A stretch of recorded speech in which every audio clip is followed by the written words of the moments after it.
Hello and Hey. welcome to Tales from the Backlog. My name is Steve Boshier, and I swear it's not a phase, Mom.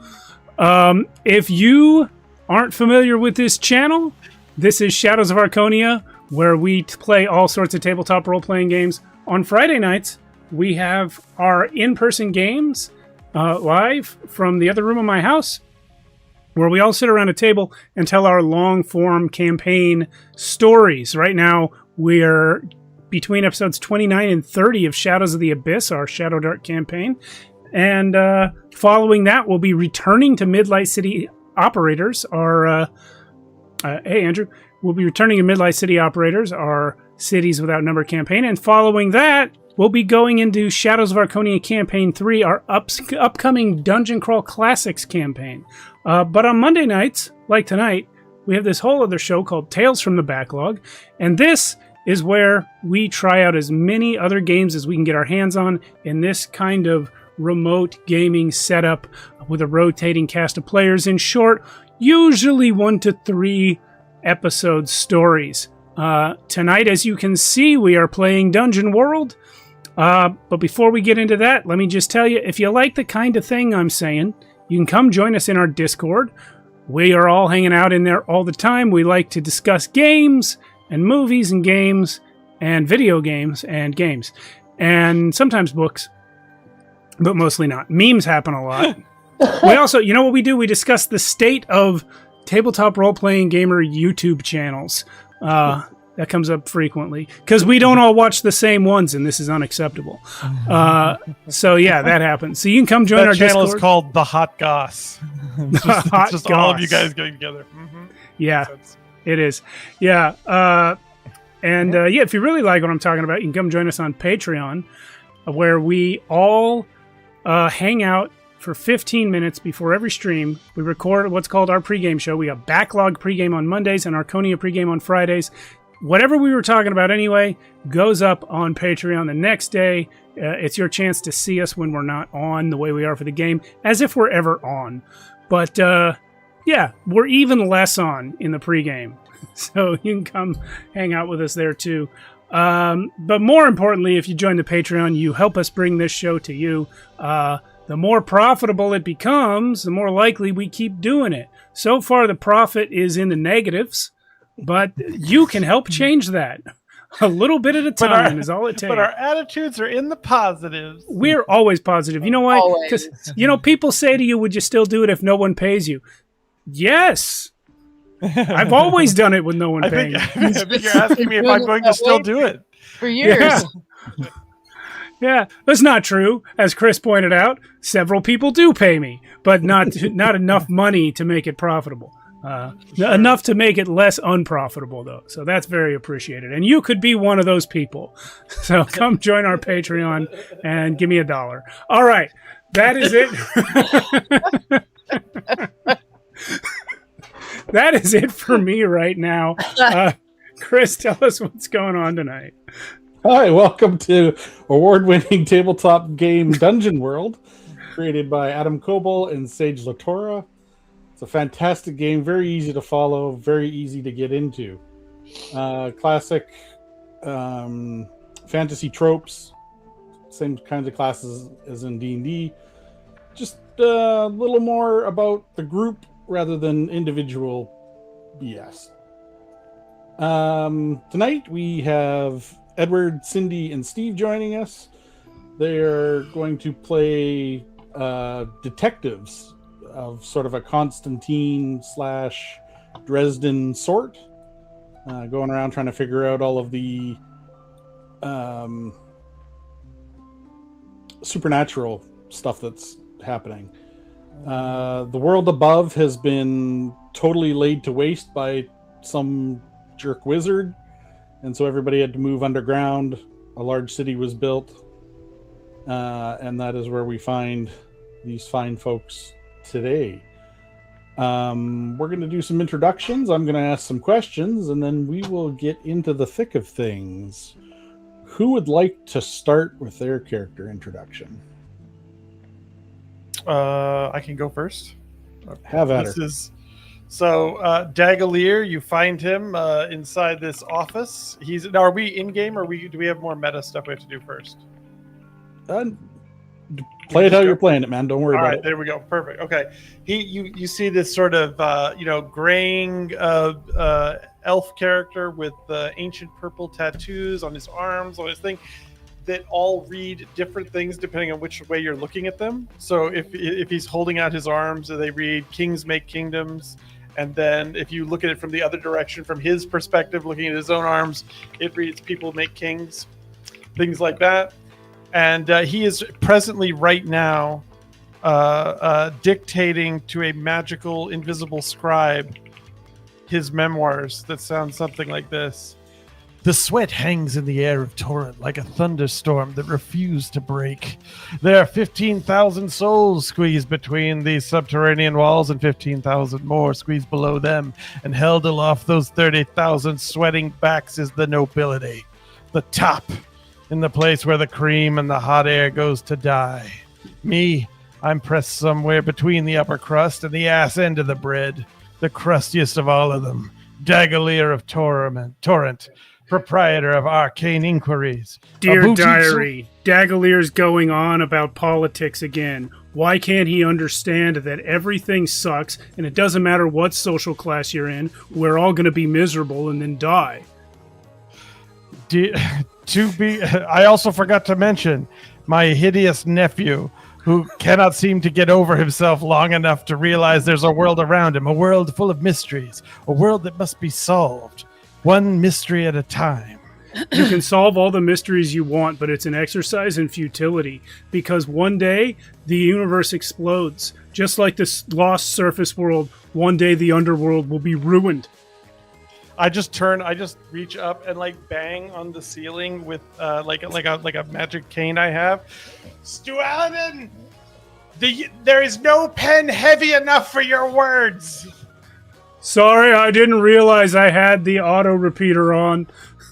Thank you. Oh, it's never mind. I just slapped the thing down.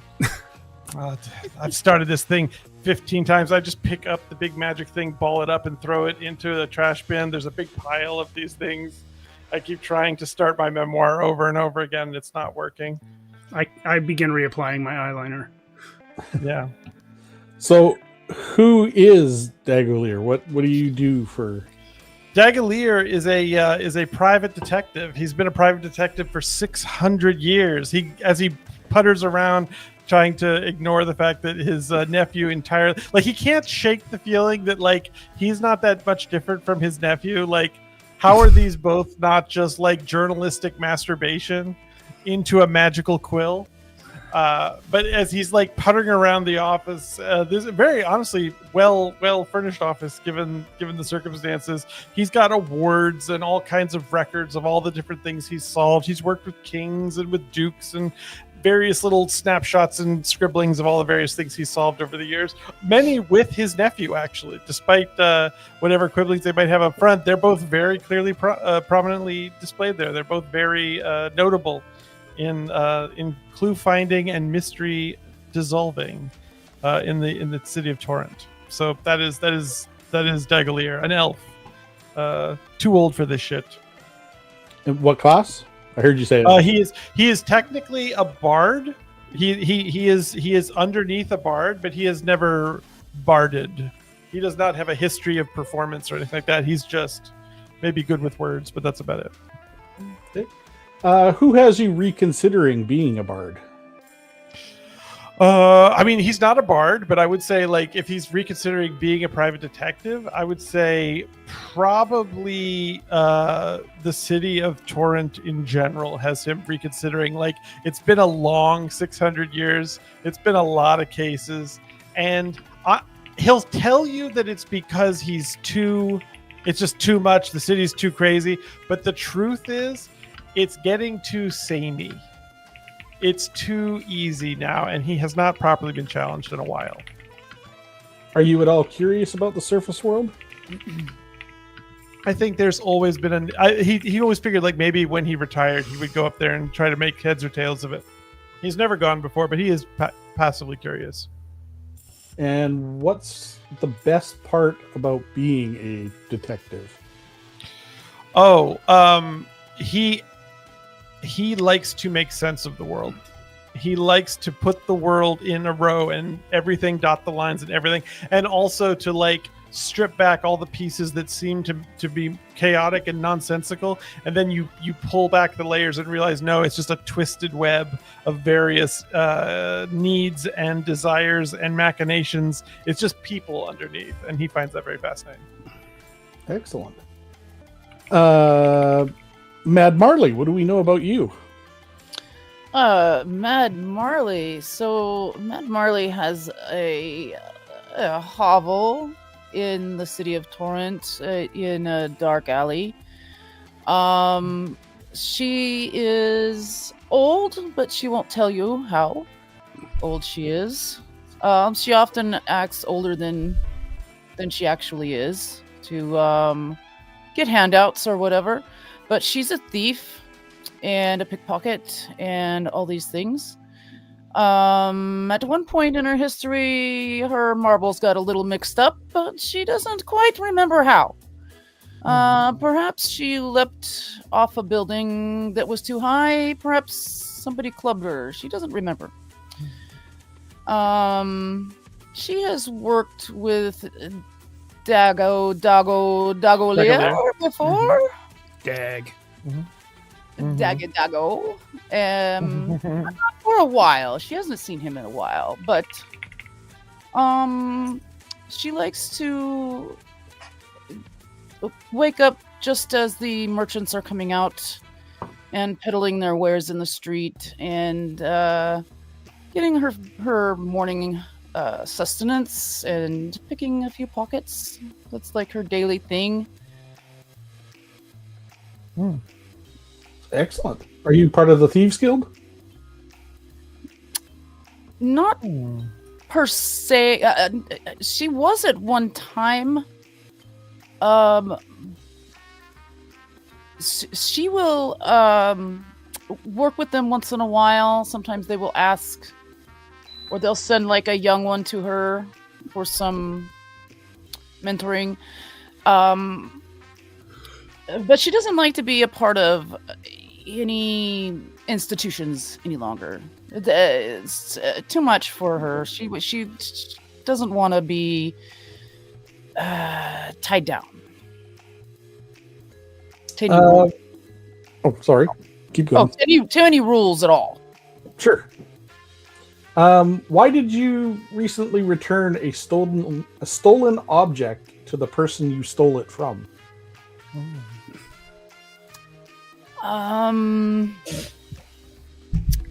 Because I had not realized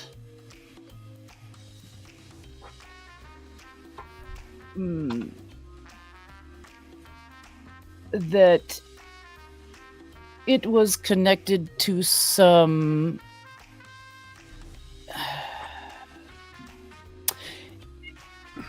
I don't like to get too deep into trouble.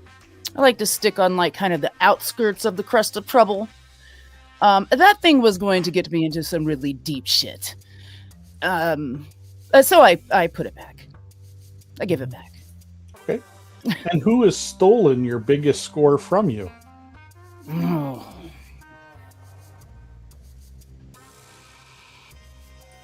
That rat. That rat that now sits at the top of the Merchants Guild. Stuart Fullpine. I don't know that guy. Stuart. Fat ass. Oh, I know Stuart. I don't know him. All right, stop it with the insinuations. I knew Stuart when he was knee high to a grasshopper. He was a pissant then. He's a pissant now. Excellent. So the next couple of questions are about race. Anybody can jump in. Obviously, if it's not your race. These are what they call the cancellation questions. Well, yeah, exactly. So we have 2 elves. Does this mean elves are pretty common compared to everybody else? Good question. Like, What do were you elves think? just the smarter ones? Oh shit, there's this There you go, apocalypse coming. Quick, get underground. So I think this. I like elves that are immortal. You know, we can be killed, Yeah. but if we're not, we're just going to live forever, right? Yeah. Which Lobsters. requires also a much lower birth rate. So I think I don't know if that's necessarily relevant, but I think elves are common, but not here. Like there's some place where it's like elf town, but we're in everyone else town. Like there are other elves in the city, but everywhere we go, we're the elf they know. Right? Yeah. Yeah. So, do elves live here for a little while and then go somewhere else like they do in Lord of the Rings? Or it's just there's Elfville and you guys and a handful of other elves just happen to be here? I mean, I think when your lifespan is measured in eons, everywhere you live is just for a little while. Yes, and I want to yes and that and say that I think there had to have been some pretty kick-ass elven cities at one point. I don't think the elves were prepared for what happened. They did not see it coming, the scorching of the earth, and so it's kind of like there are places where elves are sort of doing well, but all the elves are kind of trying to make do with the fact that like, okay, shit, I had a really nice place back in the day somewhere else. I am trying to figure out like what do I do with my life now going forward? How do I live without seeing the sky, for example? Like a thing. And are elves as snobby as everyone thinks? Yep. Yeah. I mean, I don't think we necessarily are, but elves in general are. And I don't think we do enough to combat the stereotypes, so probably, yeah. Yeah, I think elves probably culturally have this thing of like, no, we were here first. We live forever. Yeah. We're better at everything. You can't be a dick about it, though. But the fact that they truly believe it means they're absolutely going to be dicks about it. Like think of it this way, right? Like imagine you lived on a planet full of dogs. Mm-hmm. It's nice that the dogs have cities, but you're going to outlive all the dogs you ever see. So you're just like any encounter you're having with a dog is like, well, that's good for you, Rufus. I'm really glad that's working out. Good luck in the next 7 years of your life. I'll still be here. Yeah. Okay. Does elven magic come from somewhere that is wholly elven, or is it just the same thing that everybody else uses? I think we like to think it is, but it's not. I think all magic is wholly elven. Everyone else is just borrowing it. Yeah, they're borrowing our magic is our opinion, but of course that's not the. Yeah, right. We were just here first. It's like we just have dibs. It's not. They're not even good at it. Yeah. Okay. Yeah. And somehow I managed to miss Stualadin's introduction. So yeah, it's because I kind of jumped in with Daggaliers, Yeah, come. So Stualadin is I made up this word, speaking of world building for elves. Stualadin is what they call a centitine. He is 113 years old, which is when elves tend to go through a certain type of crisis. In Stu's case, he greased his hair black, and he wears eyeliner, and he wears a lot of black clothes. And he likes to talk about the fact that we deserve to live underground because we lost the right to the sky. And the fact that I will live forever and most of the people I meet will die and I have to suffer with that for eternity is something that's very forefront in my conversational points. I do enjoy solving mysteries, but mainly so that I can tell the people when we catch them that just like everything else, their plans were futile and pointless. Nice. I actually have a question for Stualadin, if I may, based on our relationship, which is, we've been doing this a while. Is it safe to assume that this is a phase you have entered since you've been living with me? How long do you think we've been doing it? Because we talked about you knew Mad Marley before I started working for you at the agency. Yeah. So I feel like you're only 113. I've been doing it 600 years, so you can pick whenever you entered. I'm just curious, when do you think you would have come? But Mad Marley only has a halfling lifespan, so it can't be measured in decades here. I feel like maybe 1 decade I've been working with you. And yes, I think I entered this emo phase like around the time I turned 111. Okay. So I've been following you before that. I've had almost a decade. So this is relatively new in our lifespan. It's like, he's still doing this thing. Okay, cool. Good. But for an elf, it's like you just watched me suddenly go through puberty, and now I'm just depressed all the time. But in that way, where it's kind of a put on, and I enjoy being depressed. Yeah, no, I get it. Yeah, I haven't clocked into that yet. I'm 600 years old. I have long forgotten what this is like. And when I did it, it was a totally different set of references. We still had the sky, maybe. I don't know what our time scale is on this. Right. Chris. But yeah, so I'm just totally like, this is like a boomer trying to talk to a Gen Z in terms of like, I don't understand your sadness. Right, but I do think you've known me long enough since my childhood to know I am actually like a good person, and no matter why super competent, hell yeah, no matter why I say I'm solving the crime, it's actually because it's the right thing to do. But I'm gonna say it's for some bullshit nihilist reason. For sure. All right, cool, excellent. Okay, so as a wizard, was the magician who caused the apocalypse right in using his power to threaten the whole planet?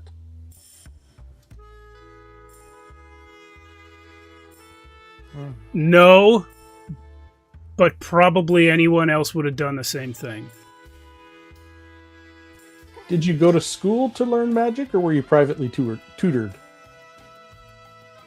I've always known magic. Okay. Did anybody help you or guide you? Sister brought someone in, and he doesn't give her any credit. No, keep going. Yeah, which is code for my parents were both wizards, and I read their books, and they helped me. But exactly right. Yeah. And tell us about your spell book. What's it look like? What's it made of? Well, it looks like it's bound in human flesh and has like wolf teeth all over it, but the wolf teeth are actually scrimshawed fish bones, and the human flesh is actually just cow leather. Do we have cows down here? Whatever animal we have, we make leather from. Underground cow of some sort, I'm sure. Yeah, but I've intentionally designed it with like a horrifying face and like blood dripping out of the mouth. But it's just a book. It's just a leather-bound book. Okay, excellent. And I soaked the pages in tea to make it look really old. That's an elf trying to age up a book is so fucking funny. Like, I can even see me doing that. It's like, well, I bought this new book, but it doesn't look like any of my other books. I have to age it. This is going to look so weird to have one new book. Sorry, go ahead. Yeah. So, halflings. Do halflings feel comfortable around the taller races? Yeah,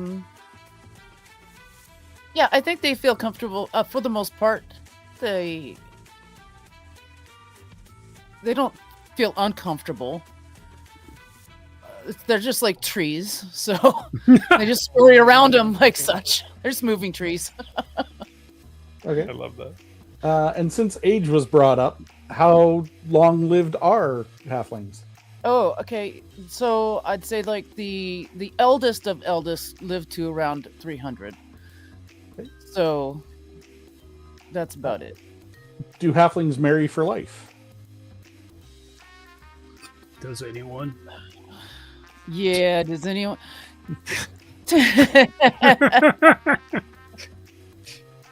Typically, though there is the occasional issue that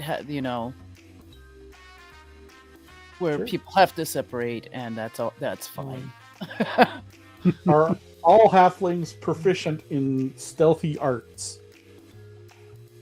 Oh no, some of them are clumsy as all shit. My niece, for example. Oh my. Oh no. She's only good for digging out the stalls in the barn. And how much the underground cows? How much time do halflings spend smoking? Smoking? Oh, constantly. And what that That was Marley and one of our favorite things to do, by the way. Absolutely. She and I getting wildly high, solving mysteries about 50 to 80 years ago, whenever you say it was. Yeah. Okay. We don't see any humans in the party, so are they common? Did they get nailed by the apocalypse? Humans are like cockroaches. You're never going to get rid of them. Yeah. The thing about humans is they tend to be stronger than us, but they're also like weirdly smart in a diabolical sort of way. So like, as soon as you think that they've all been wiped out, you round a corner and there's a whole village. Mm-hmm. Do they get along with everyone, or is there like a lot of tension? Humans don't even get along with themselves. Yeah, that's not a. Yeah, I don't think you can say anything specifically about humans. They're way too. There's too many of them. They do too many different things. They fight amongst each other. Nah. That fat merchant is a human. Stuart. Cockbite. Man, we're getting more racist as this show goes on. That's not no. That's not racist. We hate Stuart. we literally just said humans are many things. They could be all kinds of things, but Stuart's a piece of shit. Yeah, fair enough. Did dwarves build the city, or is that just myth, or maybe self-propaganda? I have a dwarf friend, and he says that if dwarves had built this, it wouldn't be ugly as shit. Humans built it. I thought humans built it. That's yeah. He pointed to one building and said dwarves built that one, and it was like the nicest building around. It had like carvings and artwork all over it. But I looked it up, and humans built that one too. Oof. Okay, so at this point in time, I noticed you guys did write bonds, even though I said don't write bonds. I did not write bonds. I did not write any bonds. Well, some of you did. I was skimming. Well, No, I it's wrote fine. my bonds as a joke because at the time Edward was the only other player in the game, and you're just supposed to pick a PC to put in the field. So Yeah. I just put Daggalier in all of them. Mm-hmm. So if you want to go ahead and pick at least one person to have a bond with, you can do the other two players. I'm if bonding you with both of these fools. What are you talking about? We're bonded all the way. Yeah, all right. I'm down. I'm down for it. Well, I mean, I would only have a bond with Daggalier. Yes. I don't know his nephew yet. Okay. Yeah, and given the nature of my bond questions, I actually feel like they will make the most sense with Marley. Because it says blank will play an important role in the events to come. I have foreseen it. Blank is keeping an important secret from me. Blank is woefully misinformed about the world. I will teach them all I can. That last one is definitely going to be Marley. But, of course, I haven't met her yet. I'm kind of riffing my own bonds. I'm not doing it. I'm assuming that big block at the end is for putting your own version in. I will say for sure. I think honestly, Daggalier is worried. Daggalier is worried for Marley because he hasn't caught up with her in a long time, and he wants to make sure she's okay. He's also just kind of worried for Stualden. He's not sure where his company, his arcane inquiries is going to go. Like what he's worried about the future, basically. Hey, we're a good team, though. That's true. Okay, we'll deal with bonds again at the end of the session. Okay. Last big question. The client is upper crust. Which of you recently ended a relationship with them? I want to say me, but maybe used to. No, I've never had a real relationship. Oh. Okay. Yeah, I was makes going to sense. say it would make sense if it was Marley, and then that person being the client has to do with how the three of us start interacting. I like that. I'm down for that. How would Marley know someone of the upper crust, though? Now the alternative also is that like I had it like hip pocketed that I was gonna bring Marley in for whatever the next thing is if it was to her talents. So that's another way to bring her in as well if you want to. Wait, maybe it's Stuart. Oh shit! Oh, there could be. If that's the upper crust person. That's okay. Yeah, it doesn't have to be. It doesn't have to be a romantic relationship, right? It could just be a. I don't care what kind of relationship. Oh, let's go then. They're upper crust though, like they're high society. Like the leader of the Merchants Guild. Yeah, you know, Sure. this new money. Fuck. Is that what we're going with there, Marley? Yeah, that works for me. I love it. Now, traditionally, Stuart is a male name. Is Stuart male? That's Or up do you to want to Marley. change No. Stuart's name? He says he's male. Okay, I've male. never been Just interested in male? finding out more than that. I've never checked. I don't Uh, know. And I can guess, but why did the relationship end? Like, why are you not really Well- talking to him anymore? I was supposed to move some goods for him. He double-crossed me. And I got Scumbag. nothing. Now I ended up in prison. Oh, Ooh. Oh no. I hate how did prison. you get out, or did you do the full time? I'm sorry. What Did was- you break out of jail, or did you do the full time? Like, how did you get free? I did the full time. Oh, that's why I haven't heard from you. Mm. Excellent. I say maybe I've been out maybe not very long. Okay. Anybody have anything else you want to add before we get going? Jump into the deep end. Heck yeah, let's go. Let's do it. All right. A high society person enters the office. Evening is chilly and mist rises thickly from the underground water lakes. His cloak is drenched, and he seems very upset. He coughs, and then shakes his On the Cloak carpet, dry on please. your On floor. the carpet, please. On the carpet, please. Just back. On the carpet. Thank you. Do you treat all of your clients this way? Just the wet ones. Hmm. He looks directly at Marley and says, "My brother's gone missing. Because the stupid cops in this town all believe he's run off with some chick, they won't take the case seriously. I dug through his office and I found this." He reaches into his backpack, which is obviously magically sealed against moisture, and produces a rectangular object wrapped in the silk cloth that you had bought him the last time you were together. It's a journal or a tome in a strange language.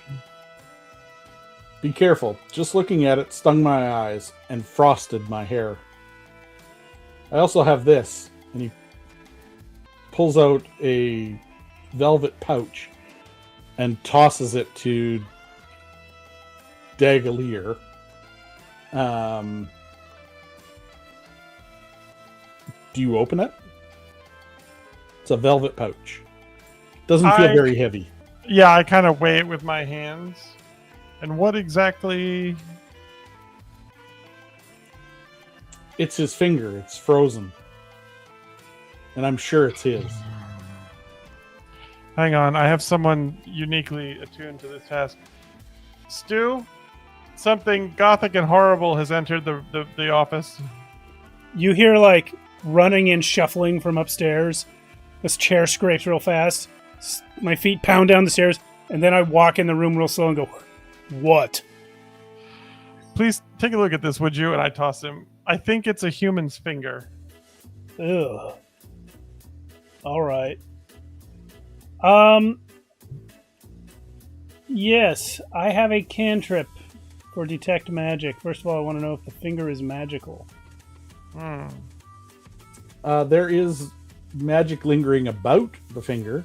You can just feel that, feel holding the finger. For it to be frozen solid still, after a walk like he's been on, would be crazy. Sure. So I'm getting the idea that this was frozen magically. Yep.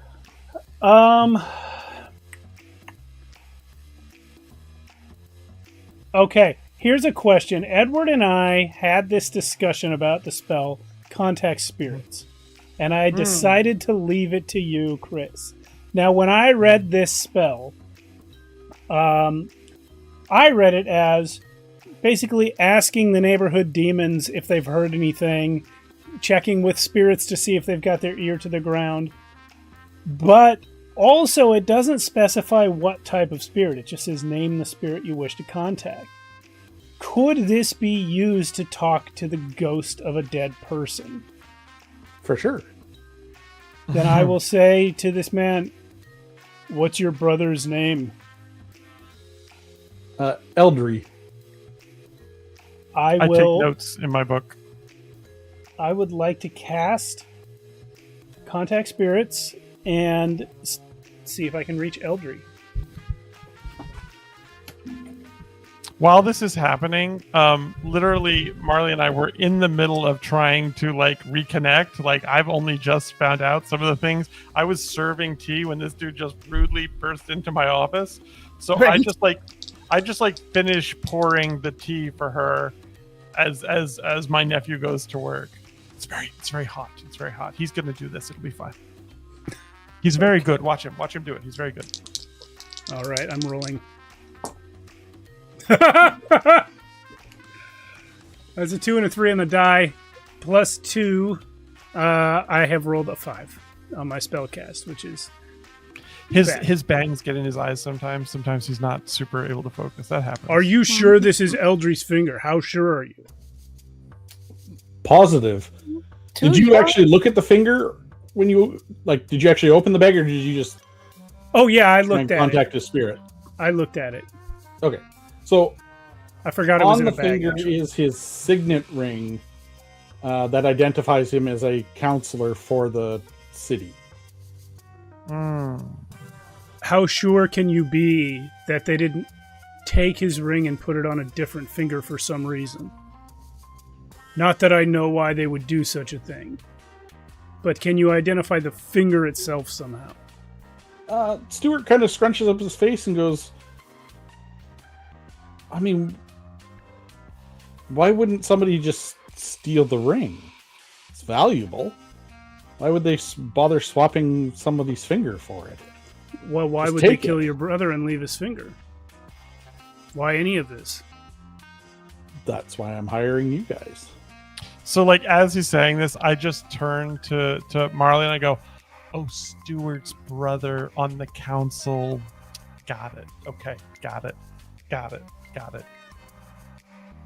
So what is it you're looking for us, Mr. What was your last name? Just Stuart. Mr. Just Stuart. I'm extremely inclined to ask, you are concerned that someone has killed your brother because you have found his finger. Completely reasonable. Could you tell us some of the circumstances of how you acquired this finger more specifically? Sure. I went into his office and dug around. Laying on the top of his desk was this journal and his finger. So this didn't come to you as part of a ransom letter or a communique? No, you I've just not heard went from into your anybody. brother's office. How do you know this is your brother's finger? Well, that's what he asked. And she points at Stu. I don't necessarily, I guess, but my brother's been missing for 2 weeks now, and he's missed at least one appointment with the city. And this is his ring. And this is his ring. See, I'm immediately thinking, Stu, as I'm playing out this moment in my mind. Why would a killer kill someone and leave the ring and the finger? This is a message. I can say that with almost certainty right now. This is some kind of message. Because anything else, this is not a clue discovered as happenstance as part of a crime. You know what I mean? If you cut off the finger, you take the finger. Actually, I do have one other question. What was the state of the desk? Did it show signs of conflict? Anyone ruffling through it? Was there any blood on the desk? No. I looked through the journal, but I just kind of ruffled the journal without opening it. Is there any blood in the journal? No. This is a message, friends. This is a message.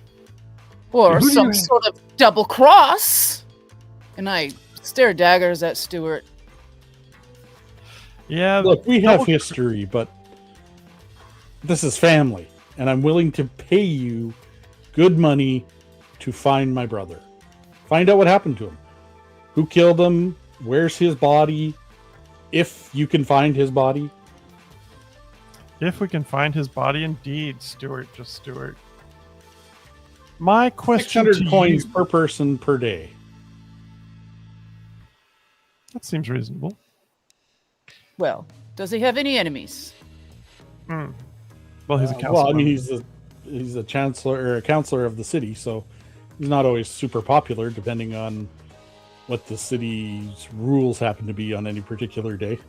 I want to hand the book to Steve. I want to hand the book to Stu to do a magical, like, does this have magic in it pass before I open it? Okay. Firstly, though, was there a negative consequence of me failing that spell check? Other Yes. than looking stupid. No. The consequence is that the spirit realm is now aware that you're looking for Eldry. Copy. I think while the other conversation was going on, I would like to try and use prestidigitation to thaw the finger. Sure. Does that just work, or do I need to roll for it? No, you roll for every spell. Okay. That is 7.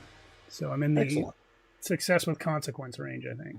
Yeah. What does it specifically say under spell failure or spells, or do you not have that? So I have it on my sheet, but it only says... no, it does say for this range. It doesn't say what happens if you completely fail, but... Okay. So there's 3 options. Oh, I choose one. It says, you draw unwelcome attention or put yourself in a spot. The GM will tell you how. Option 2 is the spell disturbs the fabric of reality as it is cast. Take a -1 ongoing to cast a spell until the next time you prepare spells. Not picking that one. After it is cast, the spell is forgotten. You cannot cast the spell again until you prepare spells. I'm definitely not doing that. I'll take the first one. I draw unwelcome attention or put myself in a spot. Okay. We'll deal with that here in just a couple of seconds. Okay. The lights just start to flitter a little bit. I'm just like, I can tell you, Marley, this doesn't normally happen. I think his mascara's in his eyes or something. Yes, No, well, no, he's awful young. Poor It's little not squeak. me. It's not me. It's just the magical backlash from the dark power that was used to freeze this finger. No need to be grumpy, young one. As you can see, I've successfully thawed it. I flap it around. As you do Well so, done. the ring falls off. I'll catch it. I'll catch it. Yeah, okay. Okay, the book. I was asking about the book. Yes, I must detect magic again. Yes, thankfully you did not forget that spell. You are my trusty magic person here. Yes. I rely on no other. So I think as soon as Dagalier hands Stu the book, we run into our complication. Okay. The door is suddenly kicked in, and there is a orc standing there with a rod in his hand, and he says, "Drop it," and then flicks it, and the room erupts in a fireball. He says drop it and then immediately turns the room on fire? Yep. He didn't and give us a everybody takes- chance to comply. Yeah. Everybody takes 1d3 damage. Oh. Typical orcs. 1d3? Yep. Okay. I take 3. I take Of 2. course, because he was probably aiming directly at me with his stupid fireball. Okay. I took 1. Because I'm nimble. Yep. Wait, Do did I we get know this orc? did we get 3, 2, 1 on that damage? Yes, we did. Okay. In Contact. order of distance from the book, right? I had it. You Yeah. just handed it to me. Mad Marley was across the room. Okay. Do I know this orc? No. He would have been like the lowest of low lives. Unfortunately, when he cast the spell, the wand exploded, and he was caught in the explosion. Is So he he's dead? a crispy goon on the floor.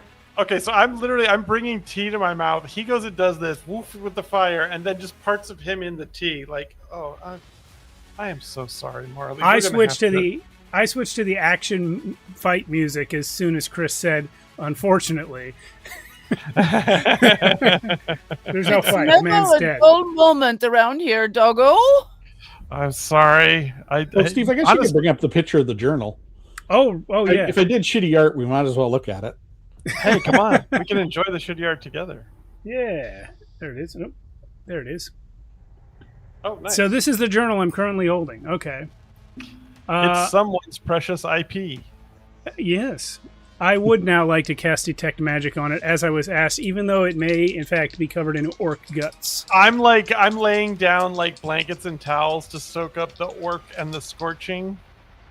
And This is just I'm standing here grimacing, going, "I'm always in constant pain anyway. It doesn't matter." Snake Steve, eyes, the book is ice cold. despite being fireballed. Yeah. And he just rolled snake eyes. A complete and utter failure again. Okay. So something I should also bring up at this point is when you roll a dice and you fail, you get an experience point. Yes. So you have are up 2 been marking experience that. now. Yeah. I think 3. No, hasn't he failed every single one? No, he succeeded no. on the one. He succeeded on the middle. Yep, that's right. My bad. Although, I actually never rolled for the first Detect Magic when I took the bag. You just told me. That's because I what just told said. you it felt magical. Yeah. Yeah. Okay. Using the dice. I can I tell that Stu has boffed this detect? You can always tell when I buff it. But I'm going to say some bullshit anyway. I'm like, this is No, do it. definitely magical. Understood. And I look to Stuart, and I want to know, like, does he buy what Stu just said? Well, yeah. Yes. Yeah. Stu's looked at it and his eyeballs We'll need. I look got around really the sore, and he got chills up his back. He knows it's magical. I look around the state of the room. I say we'll need that 2, no, 3, and I point to Marley. We'll need all 3 of our day rate for the next 3 days, I think, to begin. And I'm like mentally calculating how much it's going to cost to clean this place up. Wait, how did Stuart do in the fireball? Is he hurt pretty bad? No, Stuart seems unfazed. Is it one of those things where it's like, oh, it's strange that he's unfazed, or because it seemed like the damage specifically fell off, starting at Stu to me to Marley. Is it natural to think, oh yeah, no, he just wasn't hit by it? It's likely that as the head of the Thieves Guild, he's probably enchanted. Oh, he's the head of the Thieves Guild as well? Yeah. Well, now Or is we he- know that. oh. Isn't that what we decided? Oh, no, he's the head of the Merchants Guild. That's what we said before. Yeah. Oh, no, sorry, it was the Thieves Guild that I was talking about, not the Merchants Guild. When I asked her if she my was apologies. part of a guild, it Yeah, was yeah, the yeah. Thieves one. Yeah. Oh, Okay. Sorry. Well- Cindy, which one is he? Is he Thieves Guild or Merchants Guild? Doesn't matter to me. It's not going to change the story at all. because it doesn't really matter. He can be Thieves Guild. It's fine. Okay. I mean, I feel like we all got a sour vibe off this guy regardless. Whether he's in a guild or not, we knew he was a bad dude. Sure. Yeah. As the head of a guild, though, he's probably more Sure. Yeah. defensively. Magic. Yeah. Totally reasonable. So yes, the first 3 days for all 3 of us, Stuart, and then I can begin this work of locating your brother. I'm like looking for all the parts of the tea set. That's why. And what if it doesn't take 3 days? Well, then you count yourself lucky. Then you'll be reunited with your brother even sooner, and I will be paid appropriately for my very specific services. And I'm just like taking away all the bits. Was there something else? No. All I right. think that'll work. Okay. And he that chucks a large sack of coin at you. and that I catch just as per like I'm not even looking, and I just catch that. Like, excellent. Thank you, Stuart. We will be by later to investigate your brother's office ourselves. As soon as he's gone, I press to digitate the room clean. Thank you. Yeah. Yeah, fantastic. That is 8. Okay. So I immediately scoop out a third of the gold in there, and I put it in Marley's in the other in like a bag that you have, Marley. And I'm just like, this should be enough to get you at least started again. My God, we hardly had a chance to catch up before this nonsense. And what was the orc? Did anybody get a name on that? For my consequence on that 8, I will choose to lose prestidigitation for the day. I'm not even doing the spell anymore. It's stupid. It's for babies. Mm-hmm. Yeah, did anyone see the orc? Did anyone get a name on that? Did he have a badge or a label or a guild sign or something?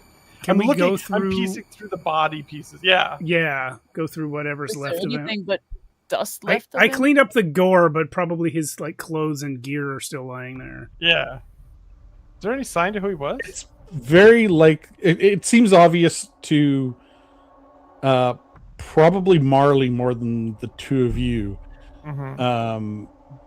That because this guy would have been hired by somebody and he was just some like lowly street orc, that the wand was trapped.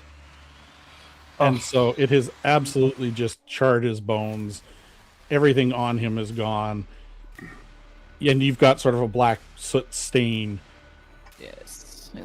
outside your front door. He was just an expendable. That is truly tragic. I think, and I get like kind of a sudden stillness about me as Marley explains that like he was not anybody of note. He was just expendable.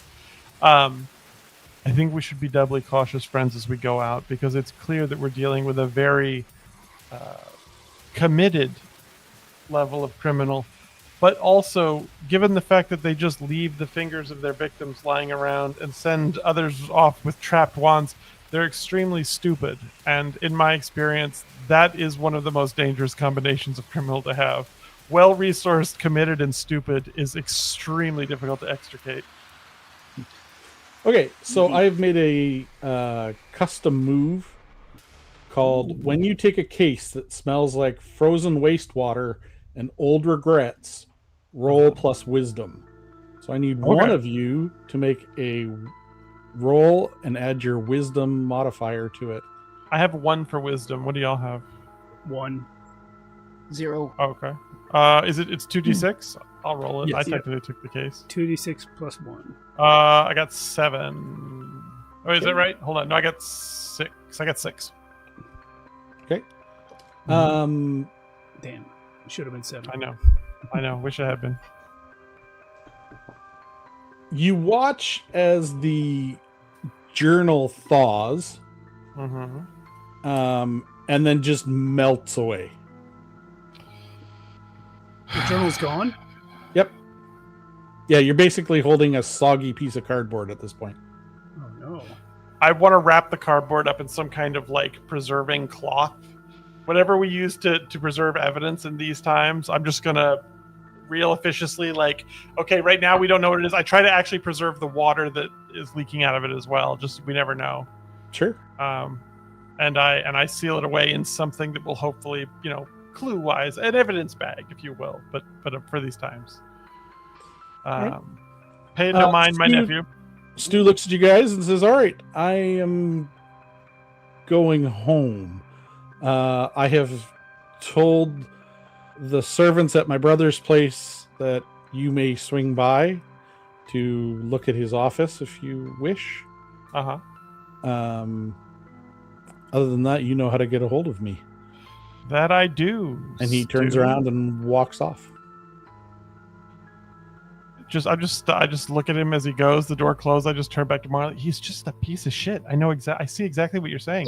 When the door closes, Yeah, just a piece of shit. His brother just died, and I hate him more than anyone else we've seen today. And one of those people tried to kill me and my nephew.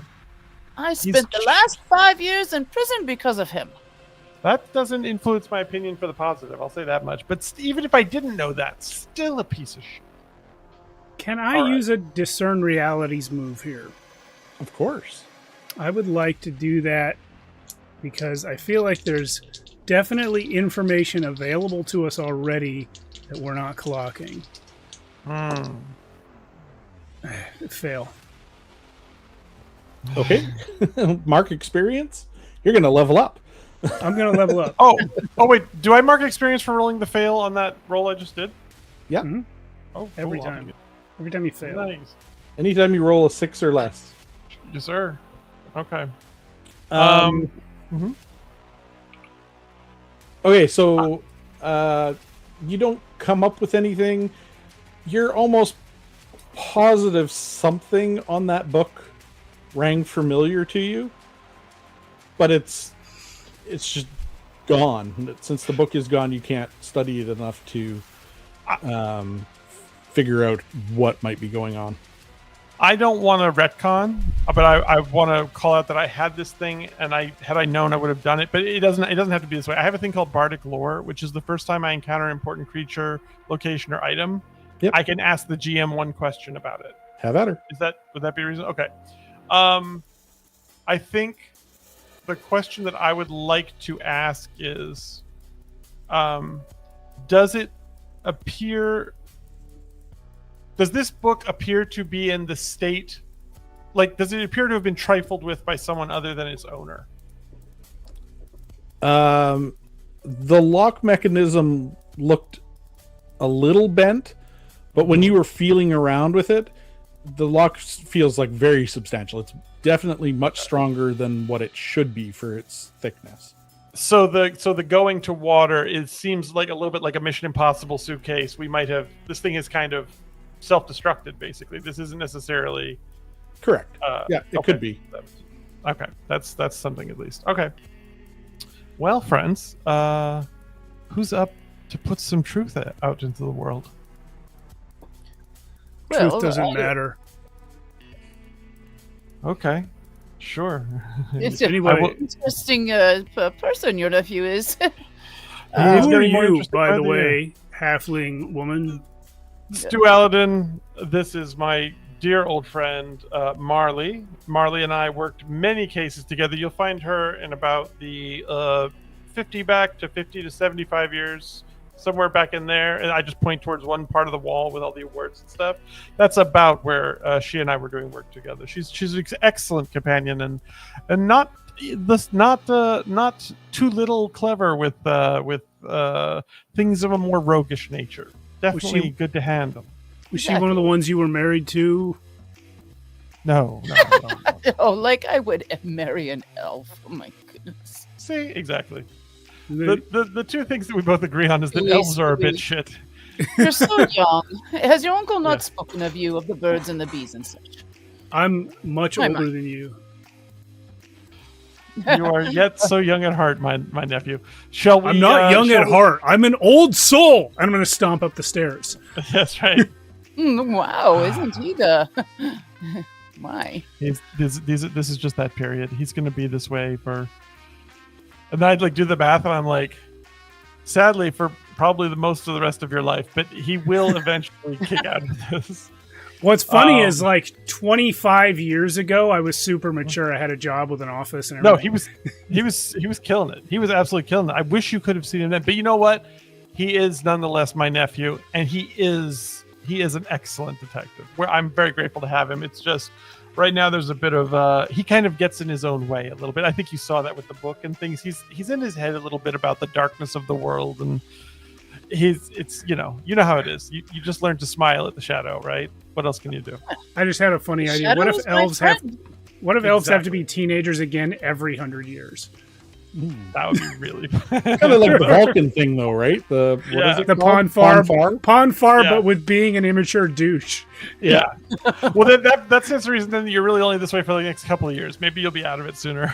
Like, I'm counting the days. No, shall we make the thing? And I reach into the coat closet, and I still have the sort of detecting cloak that you might have worn when you were working with me before, Marley. I have kept it pristine and pressed all these years. If you would, my lady. Oh, yes. Well, I could use a new coat, and as you can see, the one I'm wearing is, well, it probably doesn't smell so good, and it's ripped and torn and all that. You age like wine, my dear. Age like wine. The yes. vintage is fantastic. So Marley, we noticed that Dagolier answered Stu's question for you. Is that something that taller folk do, or is this just a hang-up of Dagalier's? It's mostly a Dagalier problem. Wait, which question did I answer? Stu asked who she was, and you answered. Oh, yes. Well, Dagalier answered. Yeah, of course. Okay. So what are you doing? Are I you think headed out onwards- anywhere? Are we down to? Are we headed to? I say directly to the. Your office the- is still to a the brother's smoldering mess. Oh no! Oh I no, pressed he said he digitated pressed it. digitated it. Oh, that's right. It did pass. Yeah, no, he's well into that. Yeah, no, I say straight on to the case, friends. There's something fun Yeah. to do now. Let's go, Kason. We'll get tea on the way. Steve, could you pop up the clock that says like 8? It should say all is well. There you go. Excellent. So currently, everything's fine. Who keeps hanging this strange art in the middle of the thoroughfare? I asked this of Marley. It's my incredibly powerful subconscious. Stewie, you're so funny. Don't call me Stewie. My name is Stu Aladdin. Okay. Then I take my stick and I really hard. I corn dog him. Wait, what does it mean to corn dog? I don't know that one either. Oh, really? I'm Yeah, older what than is it? that. I stick him really hard in the butt. Oh, wow. Oh, we used to call that an oil check. Wow.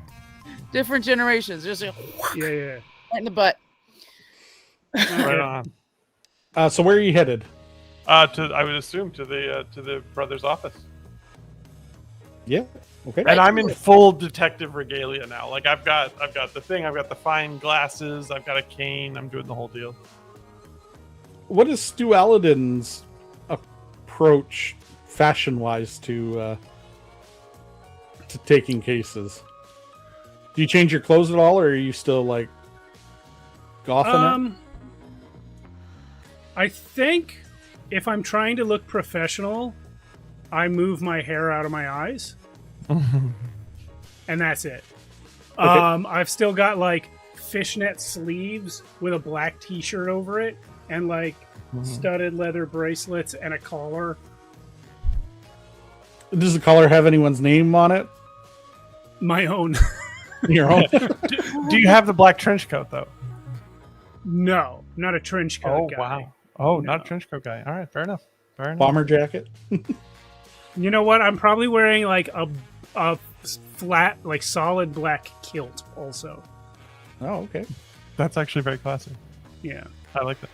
Yeah. Excellent. All right. When you arrive at the Chancellor's manor, the vibe is old money masking rotten secrets. There are lots of servants running around. Most of them have their mouths sewn shut.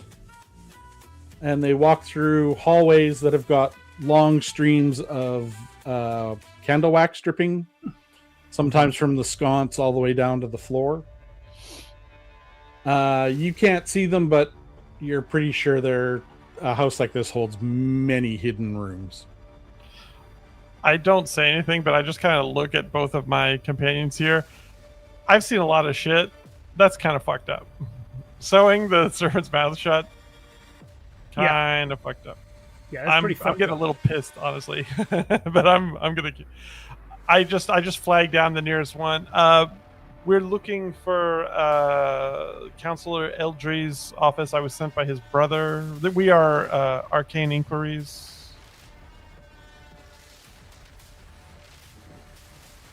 Yes, thank you very much. And I pressed 2 gold coins into the guy's hand as I for a pair of scissors, and I So she takes you down a particular hallway where the carpet seems to be telling the story of how this guy became a counselor. It's this like weird, like self-absorbed embroidery on the carpet. Make I of will that say what you will. before we actually get into the office, I'm actually my head is starting like before we enter the building, which is to say like signs of entry. Sure. Like do we see anything forced? Do we see any damage? Do we see anything of that nature? Like I do it. I take a detour around the side of their place, acting like I'm lost. I just want to make sure that have we ascertained point of entry? Sure. It's everything looks normal except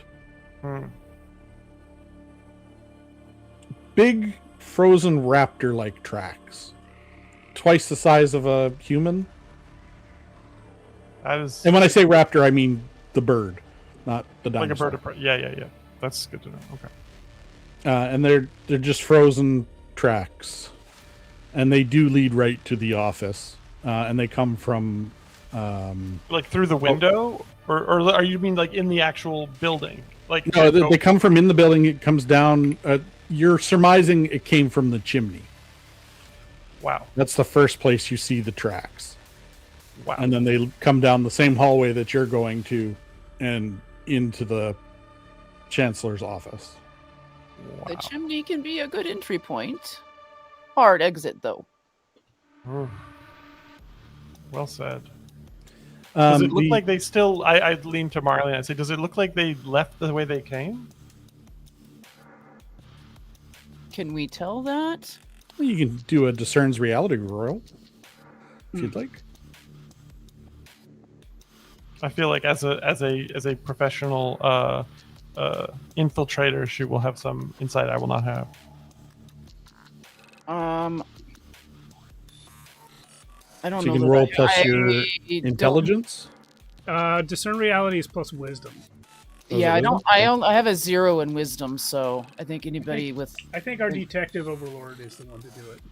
Yeah. Okay, I'll roll it. Sure. Nope, I didn't get it. I don't have what did you roll, though? I rolled 4. Oh. Sorry, 5. I rolled a 5 total. Okay. I'm just cashing up all the good ones. It's okay, you get XP, don't forget. Yeah. Not clear whether they came out the way they did or not. We'll earmark that for later.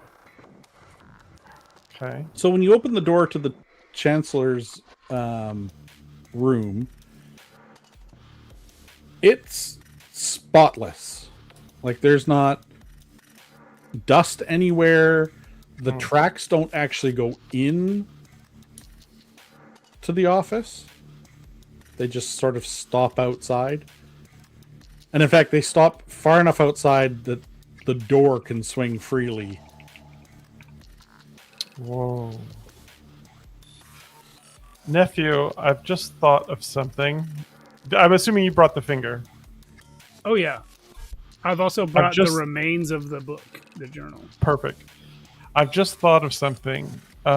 Given the footprints in the hall, I said originally that this was either the clue to a murder or a message being sent.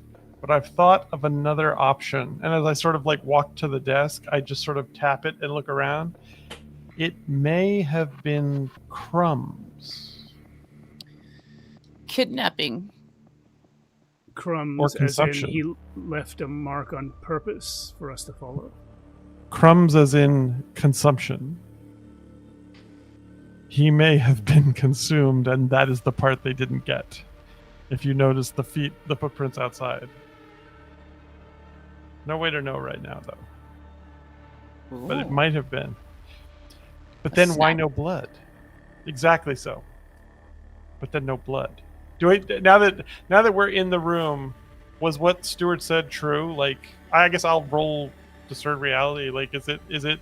Can we see any signs of? I got a 5 again. God dang it! I guess I can't see signs of anything. No. Marley, what are you doing? Well, these two chatter. I was gonna look around for maybe not traps. I don't. I can look for traps, but I wanted to look for like secret. Same thing. Yeah. Go ahead and give me a roll plus your dex. So that's 2d6s, right? Yep. Okay.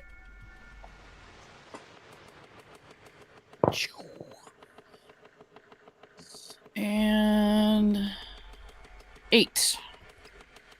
Okay. So you can ask me one question of the 3 that are there. And obviously, when you guys are asking me these questions for the rolls, I have to be honest. I can't Nice. That's good to know. lie, and I can't hold back information that you Okay. should have got freely, or that you deserve. What else is hidden here? And Mad Marley will like say that to herself, but I'm asking you. As you're looking around, you find the desk has 4 statues, 4 carvings, and one of the carvings is upside down. And you kind of wonder if that might be a trick lever or something. I will flip that around then. Okay. 2 paintings open up side by side, and there's a large vault behind them. Is it closed, or like does it have a vault door closed behind the paintings, Yeah, it's or is closed. it just open now? It's closed. Okay. I should probably check for traps again. No, that roll will cover this. It is. Oh, trap-free. okay. Okay. Well done, Marley. Huh. Earning your Just share have to already. look for what's out of place. My eyesight was probably like right there too. Well, so do we step inside into the? Well, it's closed and locked, right? We gotta get the It's door closed. There's no lock on it. It's just a handle. open. Oh, not much of a vault. Let's You sold see it. if we It'll can open disappoint it. you. I'll go ahead and like delicately sort of because we don't do fingerprints, I'm assuming. So I'll just go ahead and delicately draw the door open, but like Fingerprints are a pseudo magical myth. exactly right. They're just there's a conspiracy theory by Big Finger. So I'll go ahead and pull the door open gently, but with an eye towards like I want to stir the door a little bit first to see if anything moves. Sure. Right, like if the shaft of light coming in sort of spurs anything to action, and if nothing does, then I'll open it for real. Okay. Grab a hold of it, and this little hologram appears, and it says, "I'm sorry, I don't recognize you. Would you please remove yourself from this domicile?" I want to pluck the finger from my. Yeah, I was nephew's actually pocket. going to say move over. Yes, yeah, So Go. You do it. I'll bring the finger, still wearing the ring, or again wearing the ring, and I'll come over, and with the finger like sort of stuck in here, I'll grab the handle with the finger and try and open it. "Welcome, Lord Emperor. Enjoy your vault." And the door Lord just Emperor. automatically cracks open and swings. Did he This say Lord fancy Emperor fuck. or Lord Thanks. Amber? Yeah, Thinks Emperor. highly of himself, doesn't he? very highly of himself. Well, I was going to cast Detect Magic, but that seems pointless now. I'm definitely going to detect that hologram. Yeah. I might cast it I wanna again see what's before in we there. leave. Let's see what else is in the vault. Yeah, I want to see what's in there. So the door swings open, and inside the vault is a disappointingly empty vault. On one shelf is a single vial, and on the shelf opposite of that, in a black envelope. Well, there's a black envelope, but it's propped up. I go straight for the by a black card thing. holder. Yeah, and I was gonna say I'll check out the vial because I'll see if it's like poison or something. I'll actually touch the envelope with my dagger first and knock it over and see, make sure it doesn't blow up or anything. Clever man. Yeah, it falls over. There's a satisfying clunk of metal on metal. And then the card sort of slides out. Or the envelope, sorry, slides out. Metal on metal. The shelves are metal, and the card holder was metal. Gotcha. Okay, I'll take the envelope and open it and see what's in there. Sure. Marley, can I get a discern realities roll from you, please? To determine what this water is. Or, sorry, this vial is. It's water. I hate to tell it to you. Shit, you're giving it away. You've told me everything now, Chris. Well, I rolled a 7. Okay. Ooh. Do you have modifiers? No. No? Okay. And 7, how many questions are you allowed to ask at that point? Is it just one? Yeah, I Should believe say it's underneath one. the roll. Discern realities. On a 7 to 9, ask 1. Okay. So you can ask me one question. Okay, where do I find those questions? Oh, It should be right under the discern realities name, I assume. Actually, I haven't looked at these character sheets. Here, I'm going to screen. I'll send it to the you basic in moves the I don't think are even on the character sheets, actually. Yeah, I had a thought they different were. one that Sorry. I will put in there. It's No, okay, it's okay. only the I did class give basic moves. a PDF with the Yeah, words yeah. or the moves on it. Cindy, I I'll send it to you. did I'm gonna send both of you guys. No, I didn't send it to Cindy. No, it was in the document folder, but it was just one of the documents that got sent. I just screen capped it and sent it to her though. Yeah. But I sent Okay. Cindy just the subfolder with the playbooks. It's because you guys didn't believe she was coming. I knew it all along. You'd never let me down. No, I just forgot that she needed to see them. Because you made it so simple for the character building. You put all the character build stuff in a separate PDF, and Yeah. I I didn't forgot. think about needing the basic moves. Did you see the tag, Cindy? That I just tagged you? Did in? you? No. Where? Check where Discord. It's in Discord. Just check in the I Discord. just- in the I chat. just- Here we go. Here we go. Send I it see directly it. to you.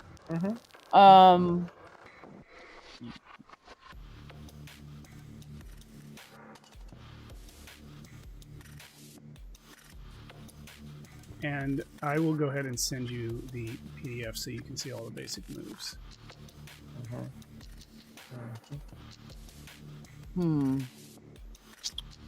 While you're thinking on that, Marley, Stu, your black envelope has a beautiful purple rose wax seal on it.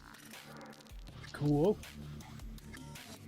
And it smells perfumey. Would I Bardic lore? Would I have any knowledge of this? Of the seal? Of the seal, like what the rose from whence it comes? Yeah, it's somebody like one of the top 2 or 3 houses. Got it. And to clarify, the seal is still sealed. It hasn't been broken. Yes. No. I lost Is it a wax seal? prestidigitation. Yes. Okay. Yeah. Is there a source of heat nearby that I could use to maybe pop the seal off without breaking it? Using maybe the edge of my dagger and a heat source to kind of pop the seal off without breaking it. Yeah, you can I probably support breathe this. on it. Oh yeah, I'll do that. Wow. My breath Alright. is too cold. You try, Uncle. Pop. Garlic Right. wafts through. The thing that that thing comes out is the sigh of exhaustion of like, how many more fucking years are we gonna be doing this? There's literally Yeah. no reason why my breath would be colder than anyone else's. Yeah, no, I get it. I'm doing it though. I'm trying to support you. I'm trying to meet you where you are. Yeah. So I'll it do pops that. open. I don't know if I have to roll for it, but that's what I'm trying. No, it pops open. Okay. What do I see inside? Inside is an invitation. It's 2 theater tickets to the Starlight Lounge for tonight. And what do I know about the Starlight Lounge? You said theater, but also lounge. What are we looking at here? Yeah, the lounge itself is like dirty, grimy, peasant place to hang out. Cool. And once a week they put on plays from bards and stuff from other cities, or actors and stuff from other cities. And often nobility will, there's a term for it, like where they dress down and pretend to be peasants. Slumming it. Yeah. They'll go slum it to watch these plays. Okay. And you said it's called Starlight Lounge, yeah? Yep. Now, So I tried to roll to discern realities. I just need to call it out, and I failed again. I feel like at the break we're gonna have to check to see how I've allocated my points because I think I did it wrong. But let's keep going. but What were you trying to discern? I was trying to discern inside the room whether anything like, is this the contents of the room, or is it clear that other things have been taken? Like did this room used to hold much more and these things were left for us, or were these things planted in the room is like a panic room kind of thing? This looks like 100% a clean room. You can imagine whoever it is that looks after this room is probably wearing like special slippers, wearing gloves, like super high comic collector bullshit. Got it. Okay. Marley, I didn't mean to did interrupt you you. decide on the question you wanted to ask? Yes. So I'm going to ask, what happened here recently? Recently, the counselor came and removed one of these vials and put the invitation in its stand. The vial you recognize as a thief is called Lethe water, Lethe hyphen water. And it is a supernatural narcotic, and it has the wonderful side effect of erasing memories. Ah. Well, I will snag that bottle then. This could come in handy. yeah. I would like to see that finger again, nephew. Sure. But while you're doing something you with had the something. finger, yeah, I wanted to ask about the tickets to the Starlight Lounge. Generally, tickets would be for a specific night, a specific show or performance. Yeah, it's for tonight. What's on them? Like, This is is there a tonight. specific performance that? It's always at the same time, so it's like 9:00 tonight. Right, but I mean, is it like a specific local band or specific local theater troupe? Yeah, no, they haven't put any names on it, Copy. Thank you. or like the show title. Got Likely, they probably don't know or care.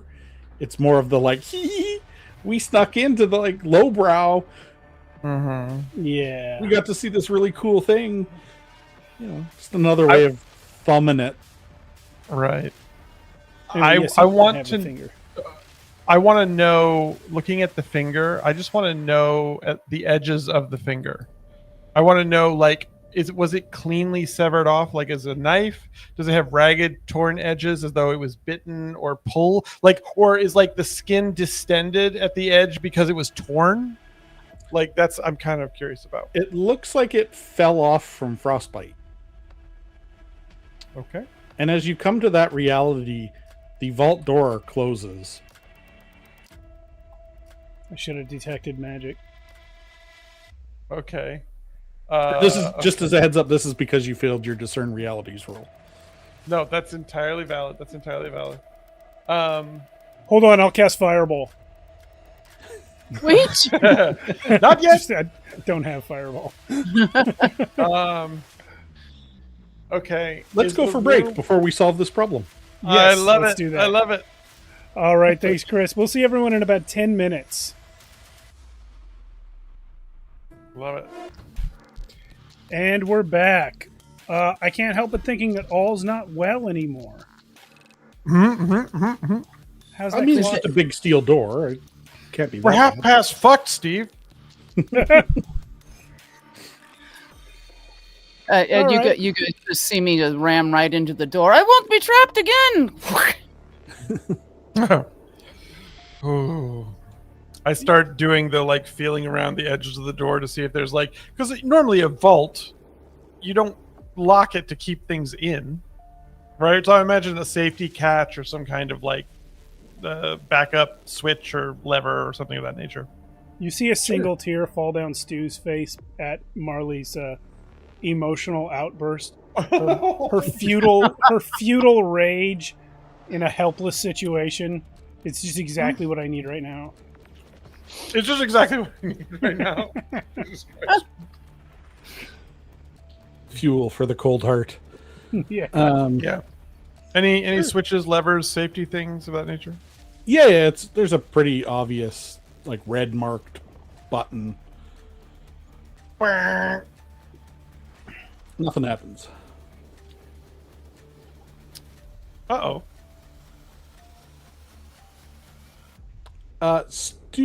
Stualadin, whilst Dagalier is looking for buttons, you feel a short, sharp pain in your heart. Or where your heart would be. As usual. Can I determine its source? You can try.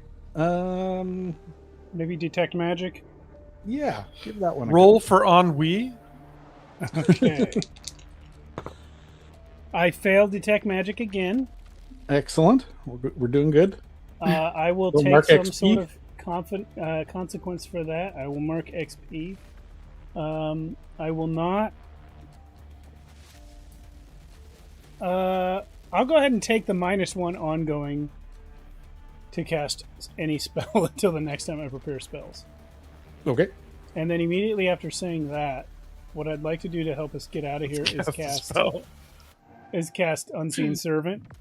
If you will allow me to cast it so that the servant appears on the other side of the door. Sure. And can try and open it for us. Oh, but I have the finger in here. With this finger. Right. Does it help if I use the finger on the exit? On the button. Yeah, on the button. I'll use the finger on the button. Yeah, door opens. God damn it. Okay. And is there... Yeah, never mind. Motherfucker. Laying on the carpet is a Newfie-sized dog that looks like a German Shepherd. You should have a picture of a dog there somewhere, Steve. It's called a Heart Hound. And it suddenly makes sense as to why you felt that pinprick in your heart.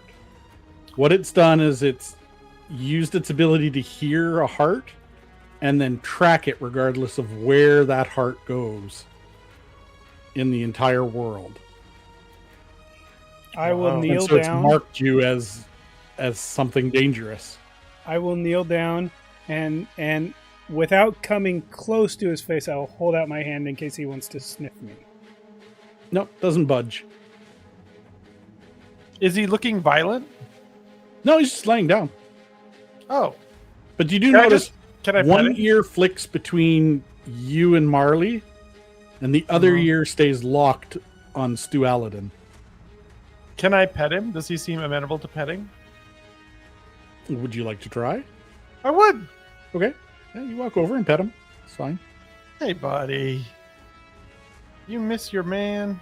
I understand, even if he was a piece of shit. A dog somewhere loves you. Does a dog And he's count as got a cute person? bat ears, and they just sort of Yeah. rotate. You Well, the wasn't one's just- stuck on Stu Aladdin. Does a hearthound count as a person for the purposes of casting telepathy? They're pretty smart. I'll allow it. I'm gonna give that a Let's shot with go. my -1. -1. Come on, buddy. Oh, wait. Actually, can I give you aid in some way? There is a help move you can There's do. help. I would Yeah, like aid- to. I would aid like or to give you help. interfere on page 72, but you have to roll to do it. Okay, that's fine. I'm terrible at this. Let's go for it.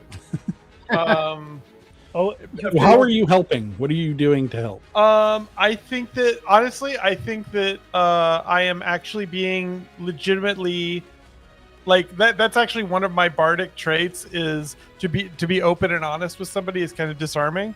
I am legitimately just loving on the dog. I don't have another motive, so I'm sort of lowering his defenses Okay. in that way. So I'll let you use your charisma for this roll. Oh my gosh. Now I'll be able to fail and there'll be no excuse. Let's see what I do. Hold on 1 second. All right, let's roll. I got a 6. damn. You got 3 on the dice? I got 4 on the dice plus 2. Oh, okay. It's 2 on your charisma. Yeah. Okay. Wow. Unfortunately, he doesn't help you. Yeah, So you get just the straight roll. I And he looks at you and sort of like growls a bit. Daggalier. the shitty thing Yeah. is I would have passed with a 7 without my -1. So I failed with a 6. Huh. How's This this dog party appears to working be there? mentally shielded. I actually when the dog starts growling, I don't back away in a suspicious way, but I just immediately move to give it space. I don't want to if the dog is not happy, I don't want to mess with the dog. So the dog howls and it just tears through everyone. Oof. It's the creepiest sound of like if you could marry a violin and bagpipes. Ooh. It's In a good way or a this bad really way? like creepy, screechy sound, Oh wow. and then bolts off, like full tilt. I'm down immediately the after hallway. the dog. I'm immediately after the dog. Immediately pursuit. Immediate. This is Sounded like my niece is singing. Let's go. the game's afoot. I just immediately bellow right. Just hard run right after. Is Stu Aladdin following? Nope. Oh Okay. shit! All right. Marley's following. Yeah. Okay, so this is sort of that Han Solo scene where he's chasing down the stormtrooper, and then they turn the corner, and there's like 10 of these hearthounds, Oh okay. and they're all very grumpy. They're all on alert. Okay. You feel your hearts both get pricked. Ding And- ding ding ding. Yeah. Yeah, you know, and bad shit might happen here. Oh, What's no what's shit. the game plan? Do they actually look like that? Like because the dog so far did not seem like he was showing any signs of violence. Are they suddenly violent now? Is it Oh, looking yeah, like yeah. They have every intent to eat you at this point. Oh. You know how Mr. Burns is always saying, "Release the hounds." These are them.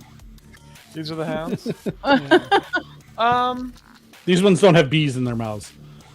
Or the dogs with Okay. bees in their mouths, so when they bark, they shoot bees at you.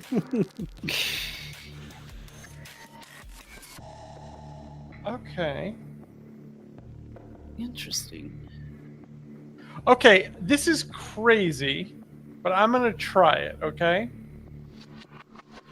It says one of my skills is charming and open, okay? When you speak frankly with someone, you can ask the player a question from the list below. They must answer it truthfully, then they may ask you a question from the list, okay?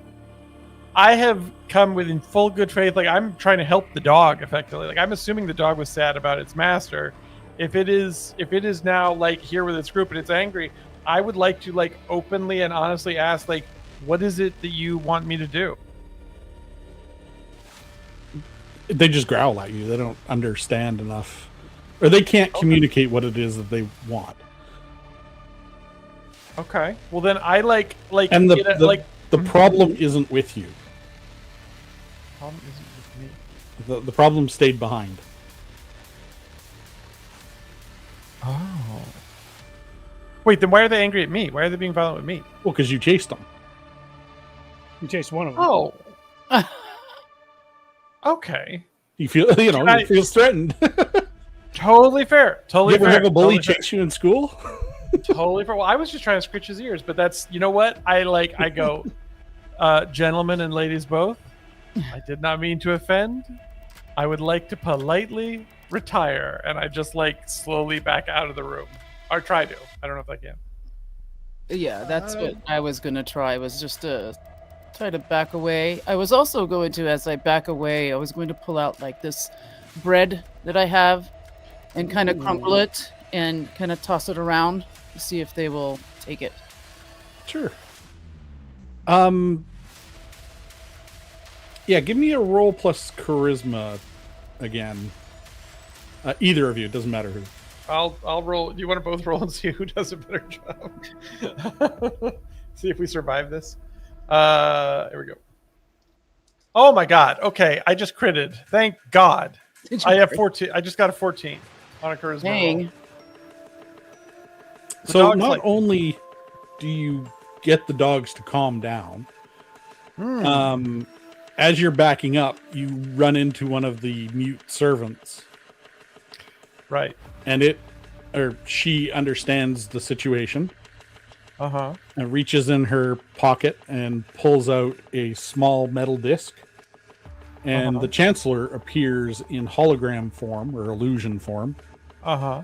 And explains to the dogs that there are only friendly people in the house. Could I And they all lie back down. borrow that, my dear lady? She hands it to you. Cool. And I just want to take that for now. Okay. And I can see how she made it work. I can see how there's she the did. button. Okay, great. For now I put it in my coat. Okay. Stueladin, what are you doing whilst your companions are being torn apart by dogs? I'm continuing to investigate the office, which is what we came here to do, not pet fucking dogs. Okay. The rest of the room is sort of like high-end collectibles.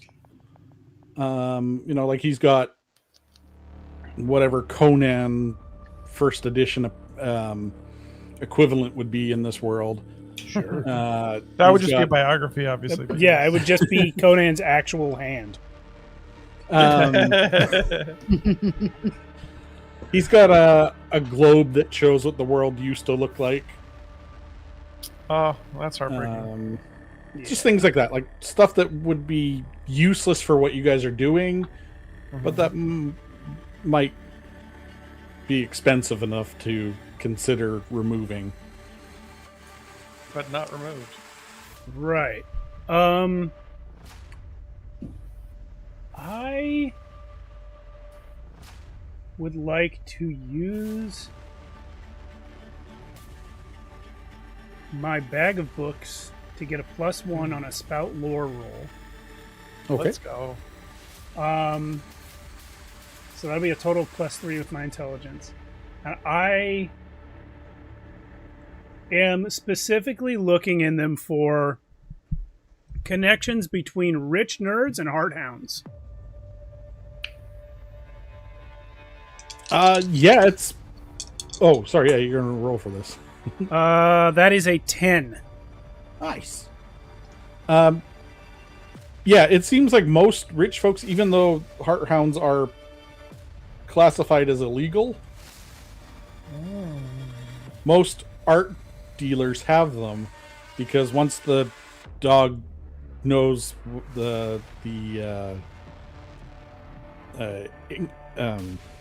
thief's heart rate, doesn't matter where the thief goes, you can track it down, and the owner can do terrible things to the thief. So it's not actually weird that this guy has a whole pack of hardhounds. Nope. Okay. How often do they like sync up with a target? Like, was it Stu Alden? Is it reasonable to assume that Stu Alden walking into the vault caused it, or is it like, are they remembering his heart from earlier, basically from what happened earlier, or is this something did they newly lock onto him? Is that a reasonable thing to think? Well, I think the prick is when they lock on, but Yeah. I think I suspect the why is because I was holding an item from the vault, right? Could have been, yeah. I mean, without talking to the... Oh, yeah, you got a high enough roll. Okay, let's deep delve this. The dog was basically just doing its normal rounds. Right. And then it detected 3 unusual heartbeats behind the door and went to investigate. And because they're an extremely magical animal, they're actually from another dimension altogether, they picked up on your arcane abilities and targeted you as the biggest threat of the 3 in the vault. Okay. So I'm like, of course. They recognize the level of danger I represent. Thunk. I can feel exactly who you're playing right now. Yeah, this is so crazy. Okay.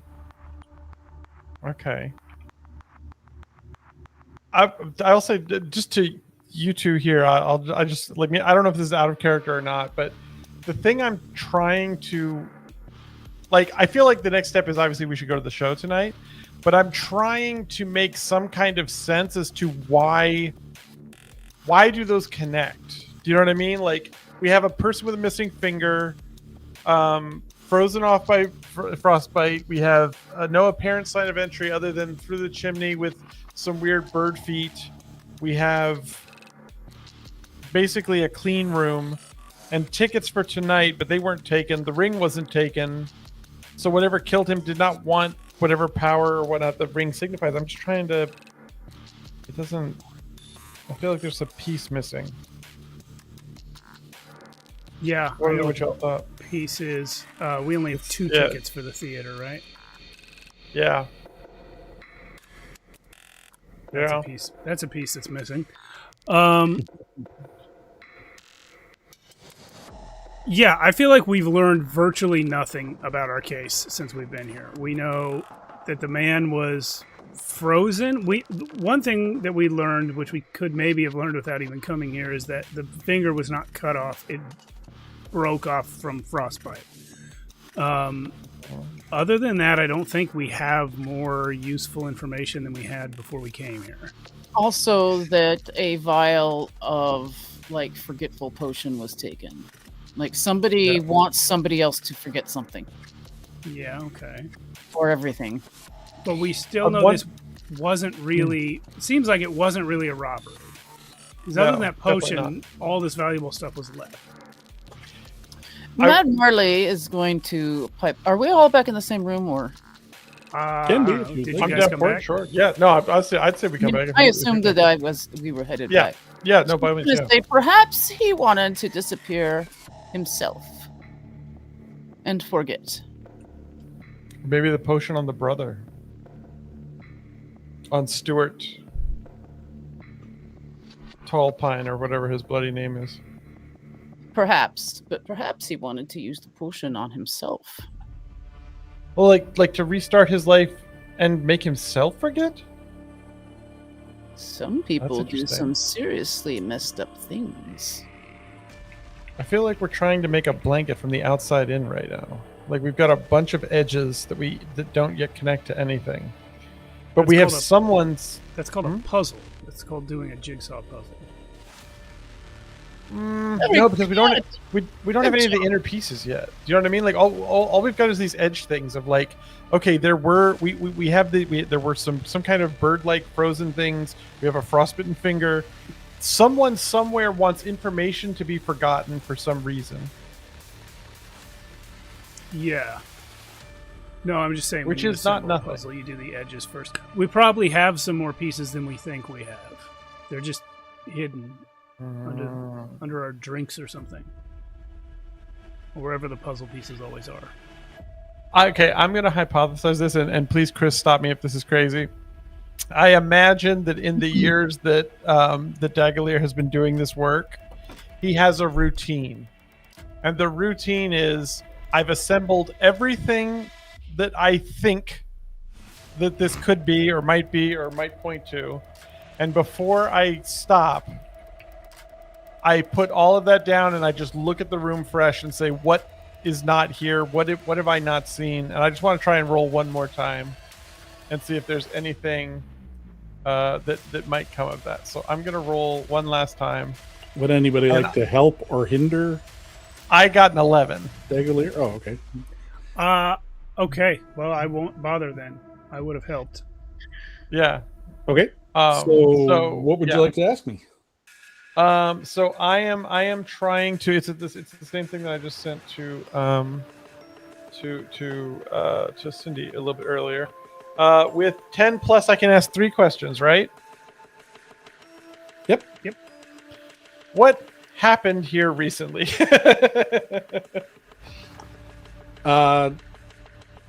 A monster of some unknown description, made of ice, wandered into the home and absconded with a body, likely chance the consular.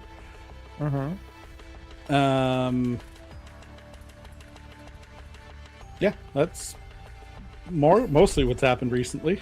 As we are a detective trio, I would like to give one of each of my questions to my partners here. Sure. So if each of you would like to ask one of the questions from the list, please do. I will. What here is useful or valuable to me? The vault. The stuff that was in the vault. Okay. Already clocked that stuff. Good. Um, How about you, Marley? yeah. What are we missing? I think that's one of the questions, right? Yeah. Not exactly that, but there's like what's not what it appears to be. What should we look out for?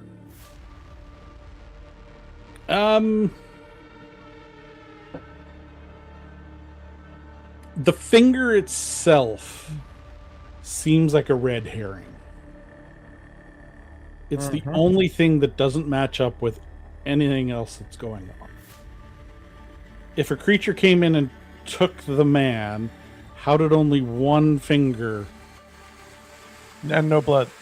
Although the ice, It was frozen. Yeah, that's that. But how did only one finger get left behind? So unless it was intentional, and nobody can figure out why it would be, including myself. Yeah, it's sort of the MacGuffin. It's the weird thing that doesn't fit, but is useful to you.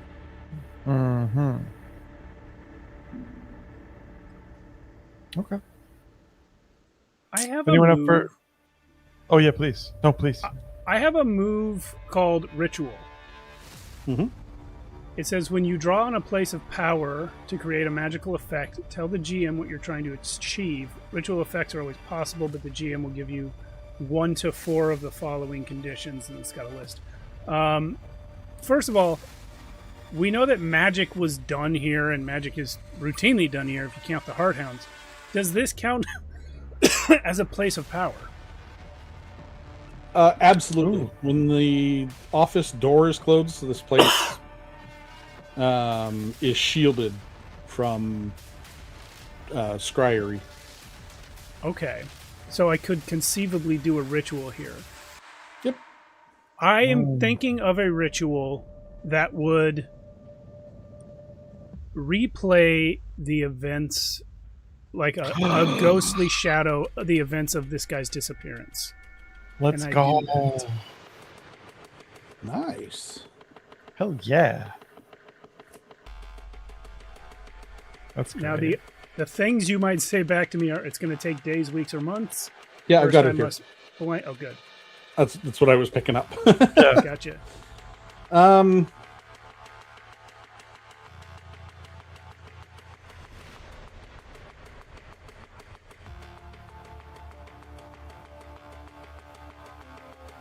This is like the Batman Arkham Knight of Yeah, oh yeah. crime scene. Roll it forward, roll it back. Batman Okay, did just so- have divination magic in that one. I'm Yeah. gonna give it to you. I'm gonna let you do it. Okay. What's going to happen is you and your allies will risk danger from whomever it is that sent the kidnapper. Should I go for By it? the way, friends, did you notice that God murmured that it was a kidnapper? God did remember that. I did say a beast came in and stole them, so right, Yeah, but yeah, if he's alive, it's a kidnapping. If he's dead, it's a murder. fair enough. Yeah.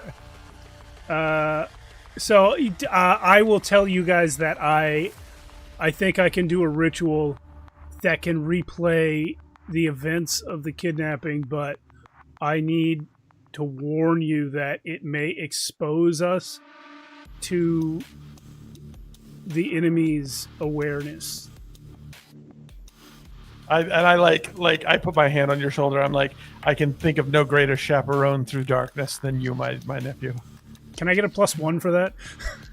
Yep. Outstanding. I cannot wait to see this. I stand back. I just be like, he's good. He's good. Watch this. Watch this. It comes out 9. Oh shit! All right. Okay. So, yeah, you see. I'm assuming we can all see the thing he's doing. Is this You like? tell me. Is this like? You? Is this Yeah, my intention was to have it replay with ghostly apparitions so that everyone could see it. We've played a video game. You know what we're asking for. So yeah, you see this large, like snowy owl creature. It has instead of wings, it's got sort of like T-Rex claws. And it's icy, and wherever it walks, it leaves frozen footprints. And it goes from it comes down the chimney just as like a snowball, and then when it hits, it grows into its current size. It's about 10 feet tall. Woo! Big owl. And it marches down the hallway. Just imagine how big Hogwarts is. And every time it comes to sort of an intersection, it freezes from floor to ceiling that intersection, so that nothing can sort of come to it. Okay. Like the Hearthounds can't get to it because he's blocked make off their path. walls of ice. Yeah, and so he just steadily marches to the office. It knows exactly where to go, and it opens the door, sees the Chancellor at the desk, touches him, and freezes him completely. And then when he pulls him away, the Chancellor had his hands in the desk, and his ring catches on the sort of inside of the drawer and just tears off. And then it walks out and goes back up the chimney. As soon as it leaves, all of the walls of ice melt, but the footprints stay behind. I want to open the drawer in the desk that he had his hand in. Thank Okay. you, misunderstood spirits of darkness, for sharing your visions of pain with us.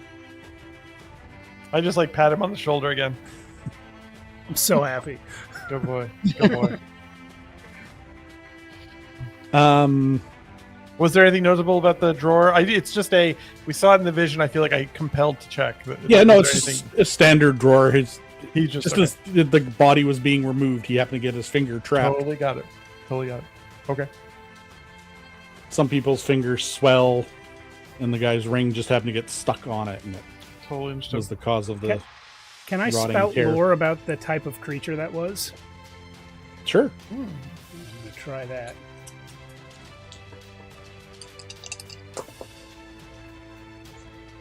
A 9 again. Damn. Yeah, It has it's the first time. A snowy owl demon, and somebody more clever will have come up with a better name than that, but Sure.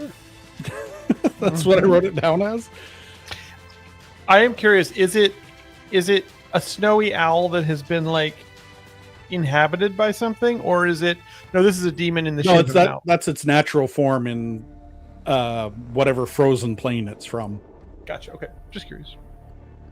So do I know that it's like a commonly summoned servant spirit or something? You know that there is a certain witch's coven in town that likes to use particular, like, icy demons in particular to do their work. That's sort of their quote-unquote signature. Okay. Okay.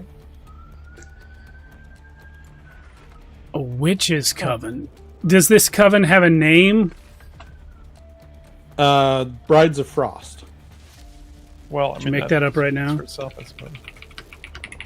Oh no, sorry, Brides of Rime. That's why I named it the thing I did. Oh, nice. Look at Nice, that. nice. Brides of Rime.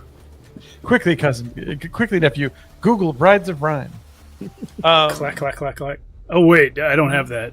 Yeah, All three that of you doesn't- would have heard of them. They're quite common around town. Okay. Like all witches, they've dabbled too deeply into magic, and so they all sort of have a mutation. Oh, The magic font itself has mutated their bodies in some fashion. never double dip. Has it by any chance made them all hotter? Are they all hot witches? God, they're so mutated and gorgeous. There's someone for everyone. Say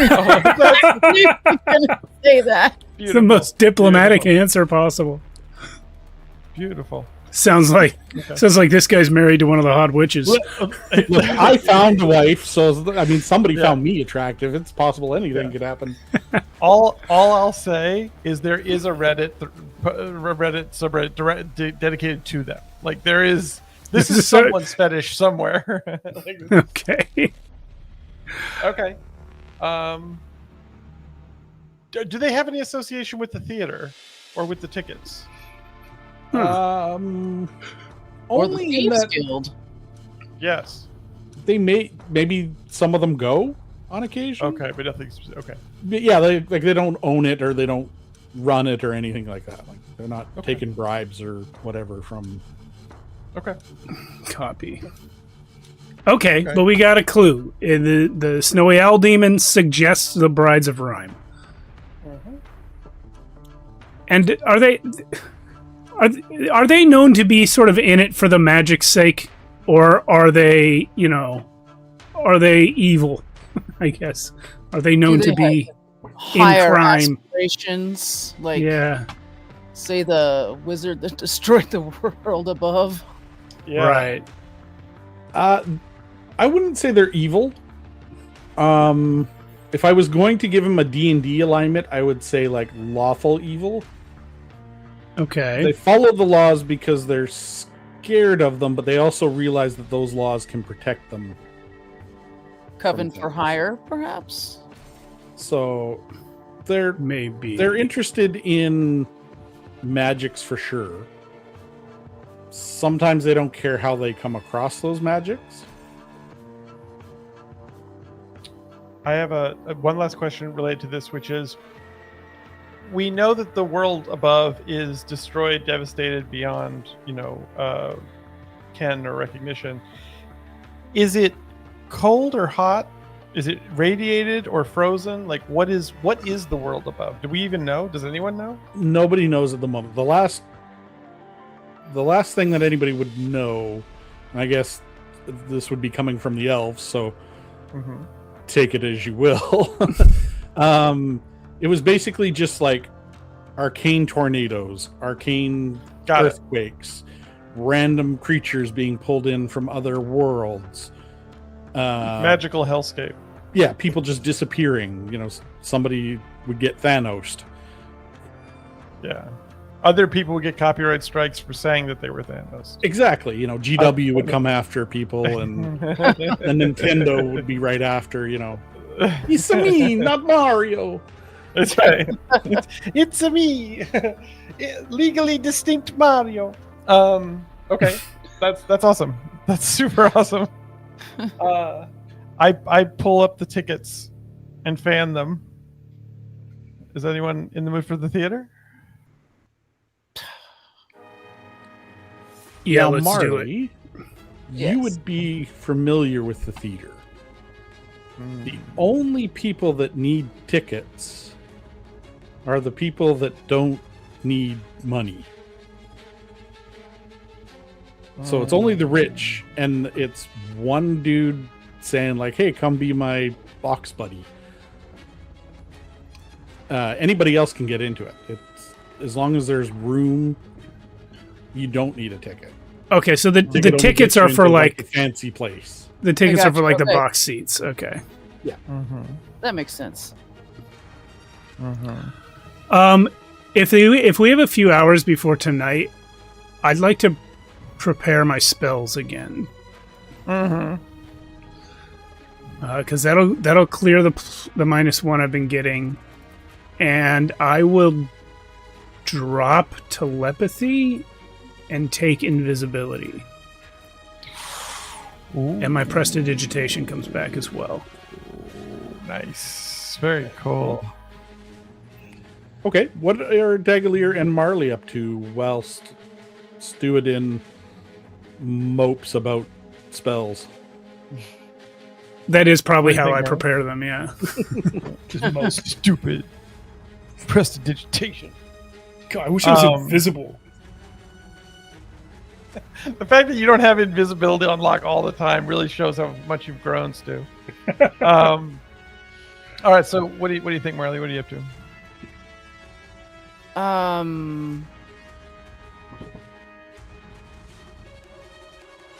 Is it your plan to go in under invisible then? I don't know. Possibly. I want to see the situation first when we get there. We might want to pick up some nicer clothes just in case I go in the box with you. If I'm not going to join in the box with you, I don't need to do that. But No, probably by all means. in the Marley, box. Marley, it's your first theater show since you've gotten out. Of course, we'll get you some nicer clothes. And I have like stuff from the closet that I've kept from when we were working together. You kept all of this? Wow. My dear, of course, you were integral to my business and a good friend. No. Okay. You, Yeah. So you hear Stu's scoff from all the way upstairs. yeah. Listen, Stu is a young man. He will eventually learn the importance of friendship in these many winnowing hours. It takes so long. I know. Honestly, you're right. It truly does. I think it's the gross excess of time lets us grow up extra slow. I feel. Some days I feel like I'm too old for this, and other days I feel like I barely know what I'm doing at all. I like loosen my collar. Would you like to have a drink? I don't know why you're even asking. So we're just getting drunk before the show. It's like, listen, man. I imagine you saying, "Would you like to have a drink?" While you guys are already 3 whiskeys in. Yes, exactly right. Exactly right. Well, I was already drinking. In the back of my I opened the liquor cabinet, and this kind of goes back like 3 layers deep, and I just have bottles sorted according to friendship. So I just and here's her. I just pull out the bottle of alcohol that you like the most, and I'm just drinking it with you. Sweet. Hell yeah. I'm gonna be slightly tipsy on the way into the theater. Okay. Awesome. Stu Eldon, what does it actually look like when you're preparing your spells? Like, do you just go to sleep and then wake up and flip through your book? I think I meditate, which, as mentioned, for me takes the form of like moping about all the bullshit that just happened, and then and then I literally do say things like, "I wish I was invisible. That other spell was stupid. I couldn't even telekinesis a fucking dog." And then I'm gonna, and of course, I'm saying all this while I'm furiously flipping through my fake human skin tome. Okay. And is it loud? Like, are you loud enough that they can hear you downstairs? No, but I'm loud enough that they could probably hear me if they like were outside my door. All right. Can we swap the clock to Portent 1? There we go. Uh-oh. Portent the first. Okay. And we're ready to go whenever you guys. Yeah, let's. Unless there's more stuff you want to do before you head to the lounge. I mean, I changed clothes. I'm freshened up. I'm an old man going to the theater. Like, this is not, and I'm also a bard, so I have no prep to do really. So, yeah. How gussied up do you get? I would say enough that I don't draw attention to the fact that I'm in the box. Like, going to the box seats is going to draw attention, but not any more than that. I will say, I put the signet ring on a chain around my neck. Visible? Did you detect if it was magical, Stu? The signet ring? No. I detected magic on the whole finger, which the ring was on at the time, and I failed that roll. Then yes, visible. Okay. Not ostentatious, though. Sure. Just a simple chain. Mm-hmm. Just a simple. Those, if you know, you know. If you don't, you don't. Okay. Marley need to do anything before she goes? No, she's pretty much ready. Thief, stay ready. Yeah, it's pretty much ready for anything always. And are you guys on that dressed... halfling grind set? He stays ready 24/7. Are you guys dressed in anything that would shout we're members of this detective agency?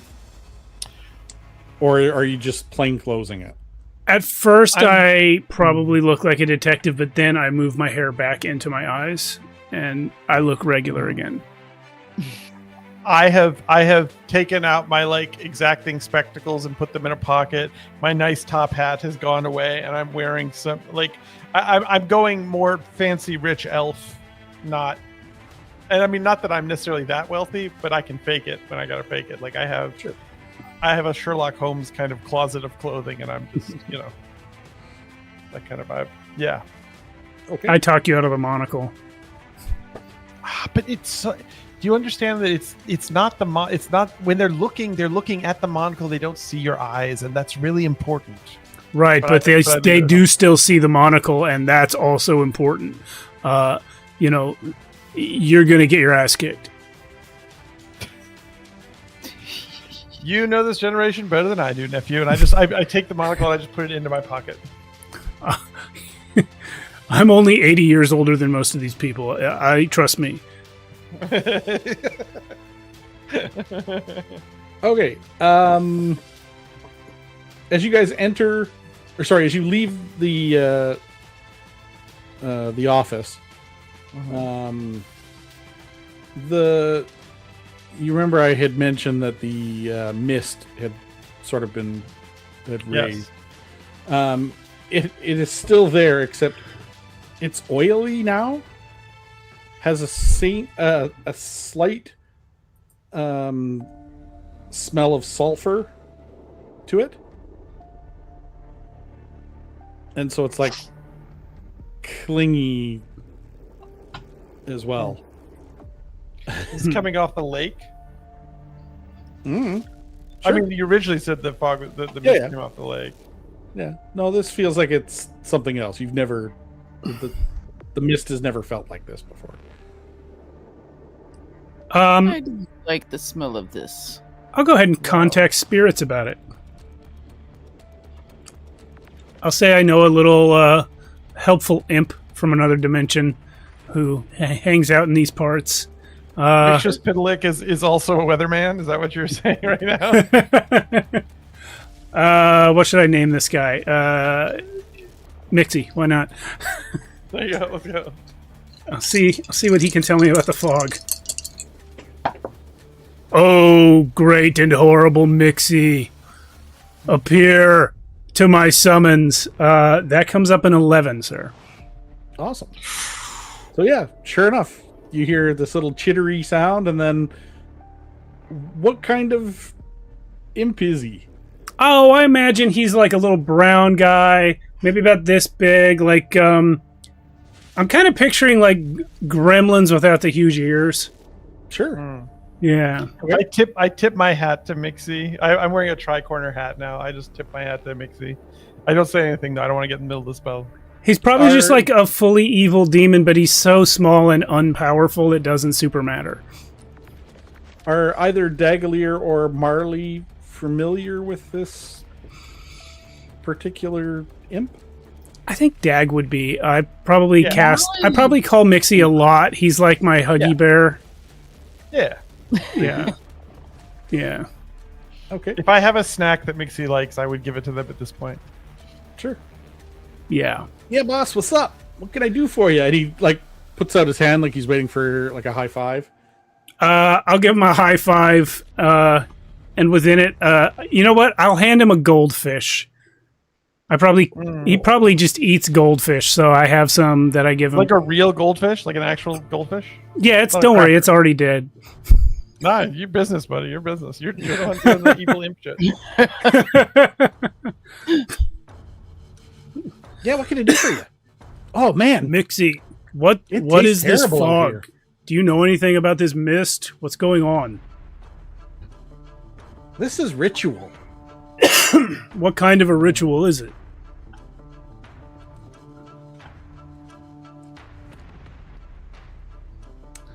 Necromancy.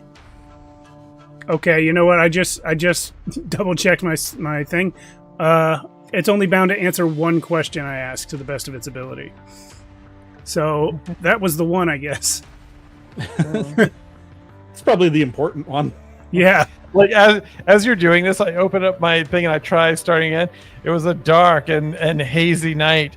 An evil demon from another dimension came out and told us that the air tasted like dead people. Maybe he gives you the freebie because you gave him a goldfish. Yeah, see, you guys have a good Okay, one. yeah.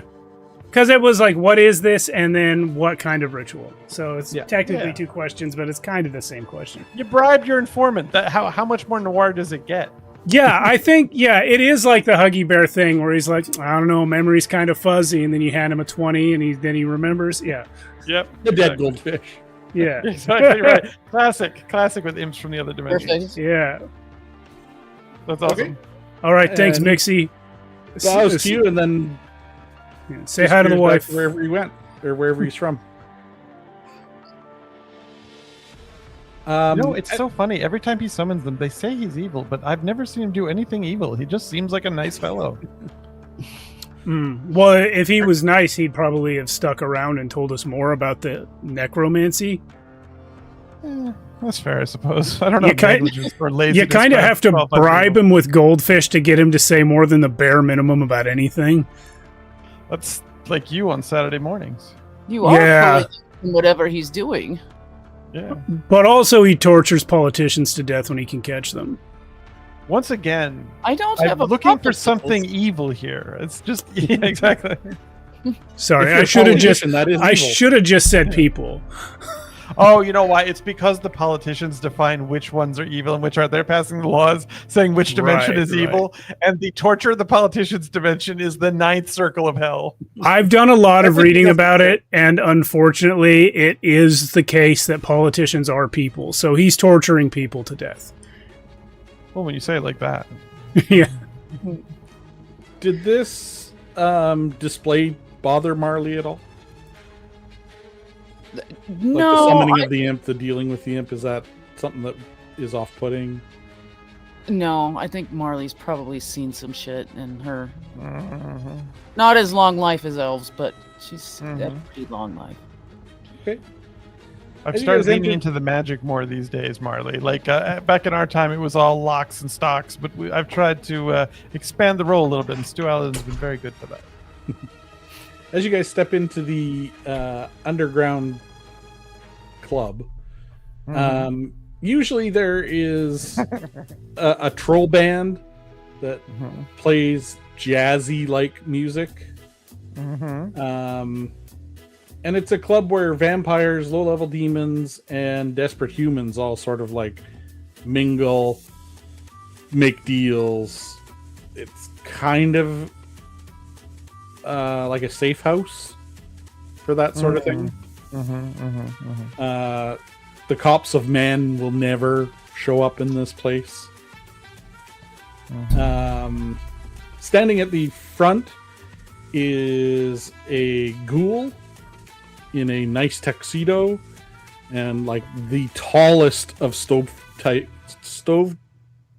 hats. Yeah. And he looks at you. Oh, I'm guessing you have an invitation. And he opens his hand sort of slowly. Okay, so I'm going to pull out the invitations and hand them to him. And when I do that, I want to leave a stack of 5 gold coins in his hand, and just say, "Tell the usual bouncer I said hello, and I hope his children are doing well." No bribes allowed. And he gives you your 5 coins back. Well, they've upgraded the help since I was here last. That's fantastic. And he looks at your tickets and then crushes them. And they sort of give off a smell of ash. And that box over there is yours. Thank you, my friend. Now, Enjoy. it was only 2 tickets, right? So which of us are you bringing in with these, Dag? He doesn't seem to have cared.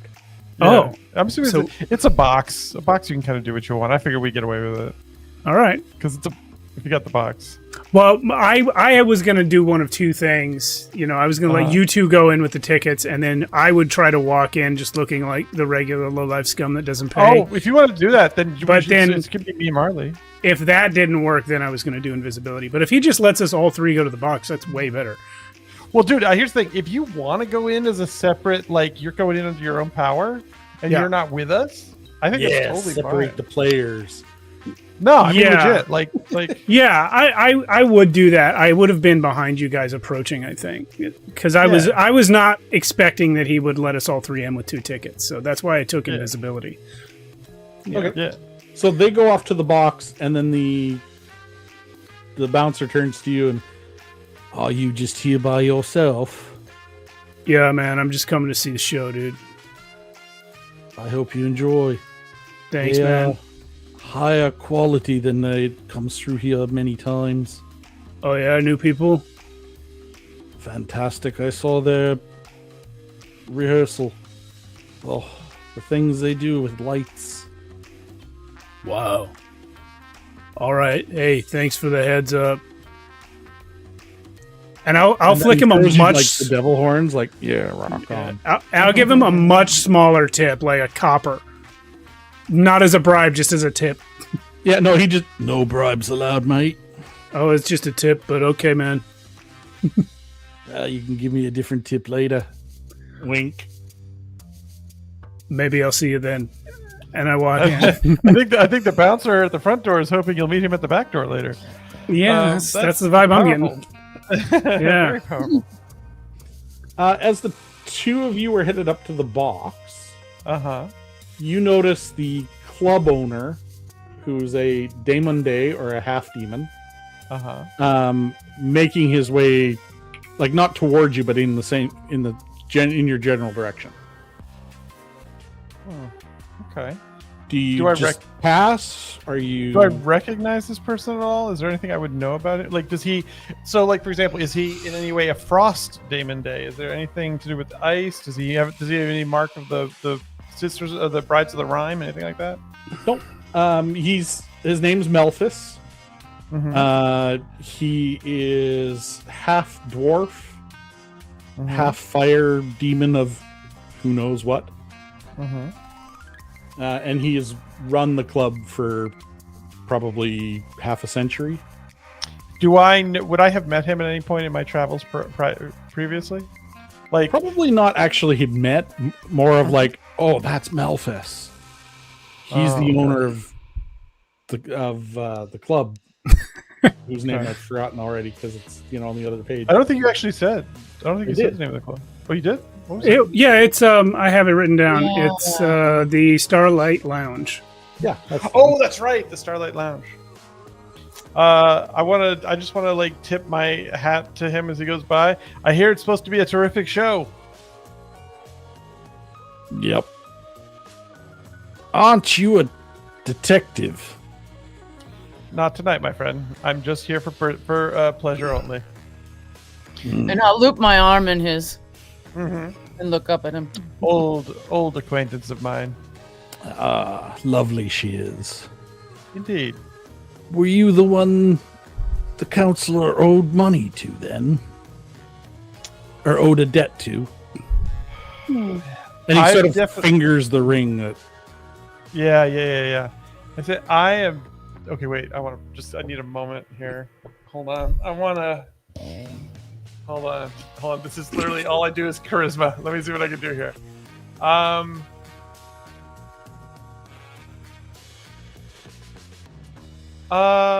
What's his vibe? Like, just from looking at him, like the initial vibe I got from him is like, hey, I don't want to really talk or anything, but he's actually opening into conversation. Would I know this guy as like he runs a business, he's trustworthy, or is it more like, oh, this is the kingpin of the shadow world kind of energy of like, he oversees not true kingpin, but you know what I mean? Like he oversees a bunch of crazy fucked up stuff that's happening in the club. Is he the kind of guy that's saying like nothing fucked up happens in my club? Like, what's his reputation in the underworld? when somebody does something in his club that's not allowed, Yeah. he eats them. I like this guy already. Let's say I'm doing a favor for the counselor and his brother. I don't suppose you would have heard from them recently. I'm very curious as to how they acquired these tickets, or who might have acquired them for them. Oh, these are not yours. Oh, they're mine tonight. They were given to me by the counselor and his, but I am a little curious as to where they were originated from.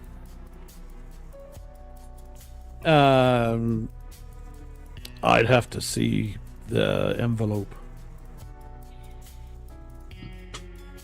We had that. That is no longer here. The demon at the front smashed it. No, he only smashed the tickets, right? Oh, well, if I still got the envelope, I'll show it to him. Yeah. I'll show it to him. It's in somebody's pocket. I don't know whose. No, then I definitely have it. If it wasn't smashed with it, then yeah, then I show Yeah, him no, the envelope. he just wanted the tickets. He doesn't care about the envelope. Oh, okay, cool. Yeah, so I show him the envelope then. And he goes, oh, purple rose. Mm. Yeah, this is Poisoner's Guild. Poisoner's Guild. Thank you. Trying to help our counselor friend out a little bit. Would you know anything about the ones who he owed money to? Did you say? Well, he's heavily in debt, or he was. I assume the debt's been paid. Didn't owe money. Years of Has his the- life. He said he didn't owe money, or he did? Did not. He Did owed not know years money. of his life. Oh, he owed years of his life. How did he get into a debt like that? That would be interesting. I don't know the details. He was in league with or in debt to the Frost bitches. Right. Them again. Rides of the Rhine. I'm not there. I'm elsewhere. That's extremely helpful. Have they been around of late? They never come here. Too Is that a good thing or bad? hoity-toity. Oh, wow. I have to say, I've heard nothing but excellent things about the show tonight, so I'm looking forward to it. Please enjoy. Also, word to the wise. If the cops find you with a counselor's ring, you'll be doing time. That is a very well advised. And so he sort of picks your shirt up and he puts the ring in. Yeah, no, you. exactly. And I pat it right as he does. I'd say I'm indeed grateful, my friend. And his skin is a little warmer than like regular body temperature. Yes, he's got that. It's not like burning hot or anything, but yeah, you'd think he had a fever. Yeah, no, perfect. I lean, and so like, unless do you have something you wanted to add to this, Marley? As we're No, I don't think so. And as we're walking into the box, I lean over to you and I just go, and that is why we wear the ring outside. We went fishing tonight and we caught something. Indeed. Poisoner's gills. Poisoner's gills. I was thinking the same thing. He owes years of. Okay, so I literally, like, as soon as we get seated in the box, I start writing down these notes, which is what I'm actually going to start doing right now. Okay. To be, what do you think, Marley?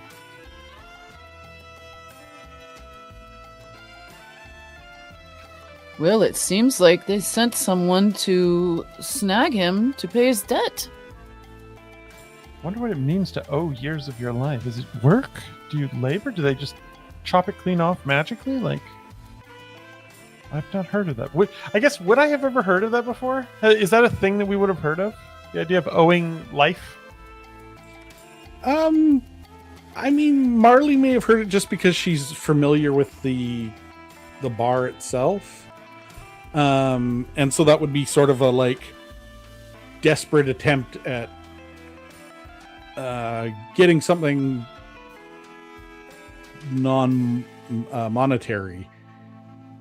Like maybe you get a buff or somebody casts a spell on you to increase your luck. But you don't have the money to pay just a regular wizard or magician for it. And so depending on how desperate you were, maybe you would go to the coven or come to the bar and make a deal with like the vampires there or some of the other supernatural beings. And pay with years of your life instead. Yeah. It's better than you selling your whole soul. You give away 10 years. I mean, what's 10 years, right? Especially if you're one of the longer lived races. For humans, it's kind of a screwball deal regardless. Right.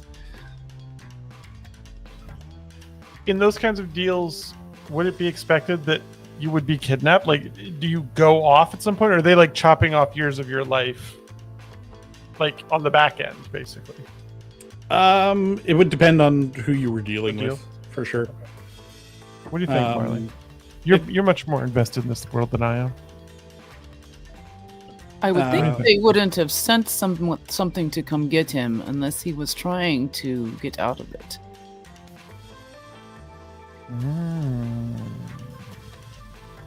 Welching on a deal with the brides of the Rime. He might have been hiding in that manor from them for some time. Oh, okay. Stu Aladin, while you're sitting sort of by yourself, something you've noticed is that all of the supernatural creatures are particularly jittery. Like there's a minor scuffle over whose arm gets the armrest. A regular human bumps the knee of like a little imp or something, and the imp like snaps at him and almost rips his hand off. They're very edgy and jittery. Okay. That doesn't seem normal for a place. No, I'd like to do a move about it. What's that one called? Uncover reality? Is that what it is? Discern realities? Discern reality, yes. Outdoor? No, discern reality. I'd like to... excuse me. I want to read it. I want to read the move I'm doing. Okay. Question. Yeah, I'm going to roll that if I may. It's plus wisdom, which is 1 for me. You got this, too.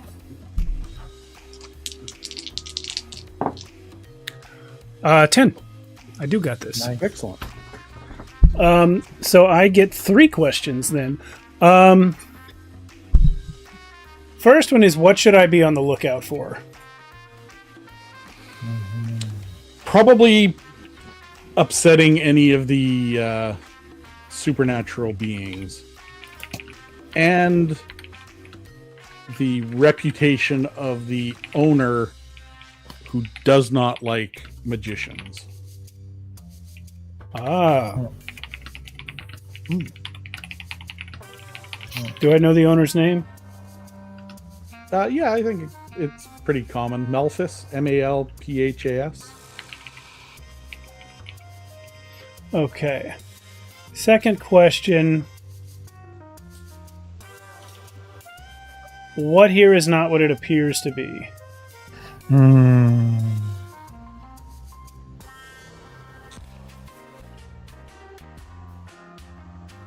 I think most of the box-dwelling individuals are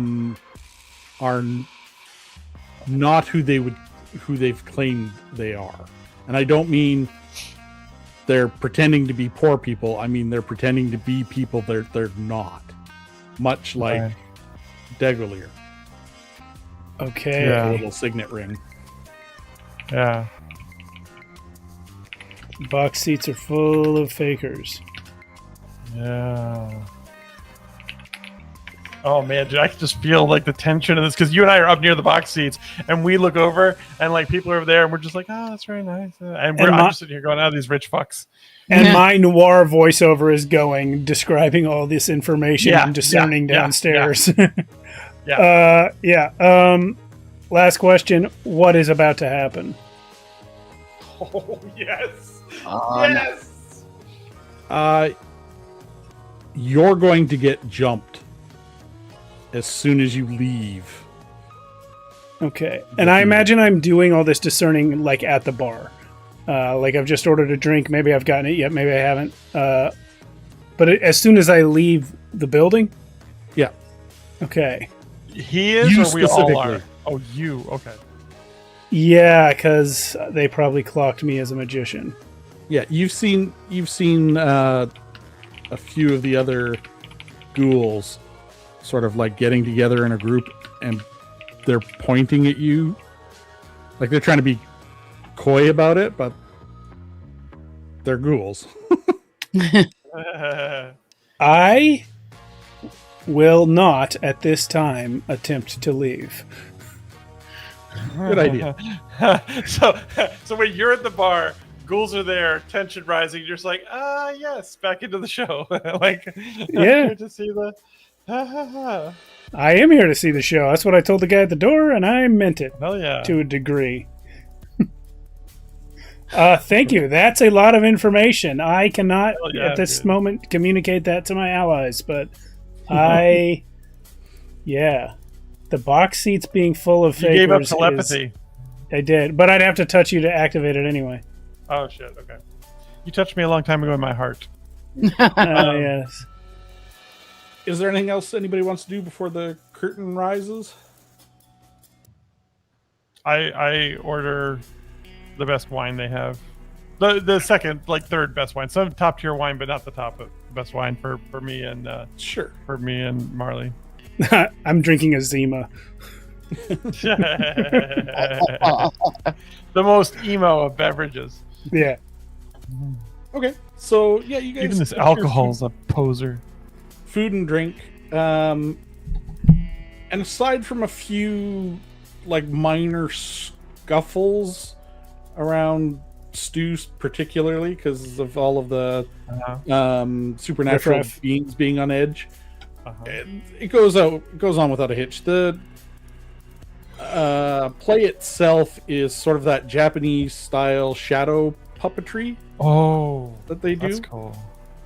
And it tells the tale of a man who loses his memories ends up leaving his family to go live in the wilderness, falls in love with a fairy. They get married and have kids. And then when the wife is out chopping wood, she disturbs the sacred site of this fairy. And ultimately the fairy ends up killing the wife. The man remembers who she is when he sees her and breaks down and then throws himself off a waterfall. Wait, the man is married. I thought the man was married to a fairy. Doesn't he go off and fall in love with the fairies? Did I miss that? Yeah, he falls in love with a fairy. But then his ex-wife, or the wife that he forgot about, his mortal wife, I guess, yes, okay, is chopping wood in a sacred grove. His fairy wife gets pissed, kills her, and then the man remembers everything that happened. I got it. Okay, my apologies. Okay. And then he throws himself off the waterfall. Okay. And I'm just not a playwright. I'm just like, typical. That's how it is all over the world all the time, man. Okay, and then everybody claps and gets up. It doesn't look like anybody's staying around for anything. And they're all starting to exit. What's Stu's plan? I will look for the tallest people who aren't paying attention to me, walk into the midst of them, and cast invisibility on myself. Okay. Let's fucking go. And what are Dagalier and Marley doing? Having no idea that Stu was A, in trouble, or B, has invisible to himself. What are we doing, Marley? Well, I don't think we have anything else that we need from this place, so just leaving, right? I think the play itself, the subject of the play, has really captured my attention. Like, don't you see the parallels? Like a disappeared man, a memory loss. It feels like the play is telling us something about the work, Marley. Yes, I do agree, and I'm dragging you along as you. Yeah, totally. Yeah. No, I'm just entirely in the case right now. I'm just like, must be something. Yeah. Did you guys set up a meeting point? I'm assuming we would just reconvene after the. Yeah, and also, I'm invisible, not inaudible. I can walk up to them and talk. Sure. Oh, yeah. Oh, yeah. Do you come up to us? Are we near the theater when you come up to us? Well, I haven't even done my roll to cast yet. Oh, let's find out what happens. Go ahead and roll.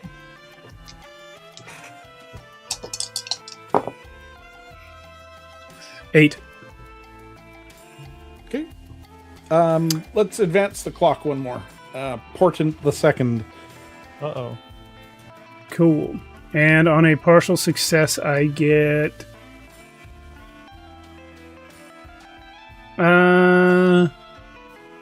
unwelcome attention or put myself in a spot.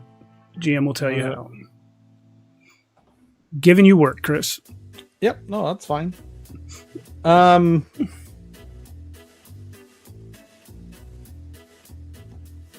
I think you startle a few normies, like regular humans. Yeah. They see me disappear. Yeah. Well, no, it's more like when you talk to Dagalier and Mad Marley. Okay. Because they're like, who said that? Oh, yeah, I wasn't careful about that. Okay. And I'm going to roll. I almost never roll anything, but I'm actually going to roll this. And just see if that's enough that will cause some curiosity from any of the ghouls, especially the bouncer dude. Yeah, the ones that were stink-eyeing me before I suddenly vanished. Yeah.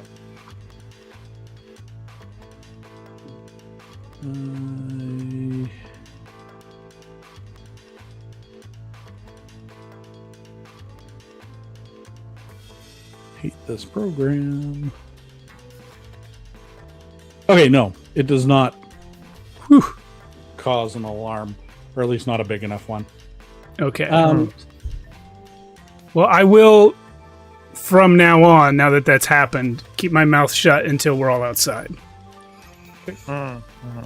So are you guys headed back to the office then, or like a local diner? What's the? I feel like diner is the classic noir moment. Like we go get food after, and we're just like, all right, Yeah, what do we coffee know? shop, right? Yeah. Totally. There's a waitress there. There's some old goblin woman who I've just known for her entire life. Yeah. I've been coming here. And she's been exhausted the whole time Yeah, she has. because never she's a done- waitress in the middle of the night. I was here the first day she pinch hitted for somebody else who couldn't make it, and she was. And she's been exhausted doing that it night. every day since. Yeah, the dude never came back. Okay, so you guys go sit in there. Again, supernatural creatures just seem to be on edge. There's like a little tussle that's going on just outside of this cafe. It's probably a spot where a lot of people go to like get some starch in their belly after a hard night drinking. They seem to cater to a wide variety of diets, including having some less fortunate souls strung up for the vampires. Oh boy. Um, Wide variety. Anyway, a man comes in and his hair is all frozen. He's got frostbite down his neck. You can see it on his arms. It's low frostbite, so it's not like gonna cause skin damage or anything. And when he talks, there's like frost coming out of his breath. Does it look like? Does he have all his fingers? Yes. Okay. Does it look like he's always this way, or is he in distress? No, he's panicked. Okay. And I listen. He goes in. He's like,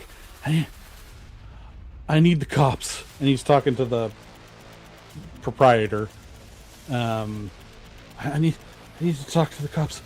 So cold. Never seen a being like this. So cold. And then he kind of passes out. You can't tell whether it's because of his injuries or breathing too hard. Just the state of like, I've seen a demon. Yeah. And the proprietor goes, are there any healers in the building?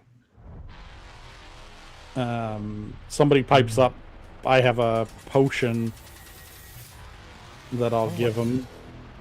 Hold on. What do I have here? I have potion. I actually have several potions of healing, but they restore like 10 points, so I haven't used any because I'm only down 3.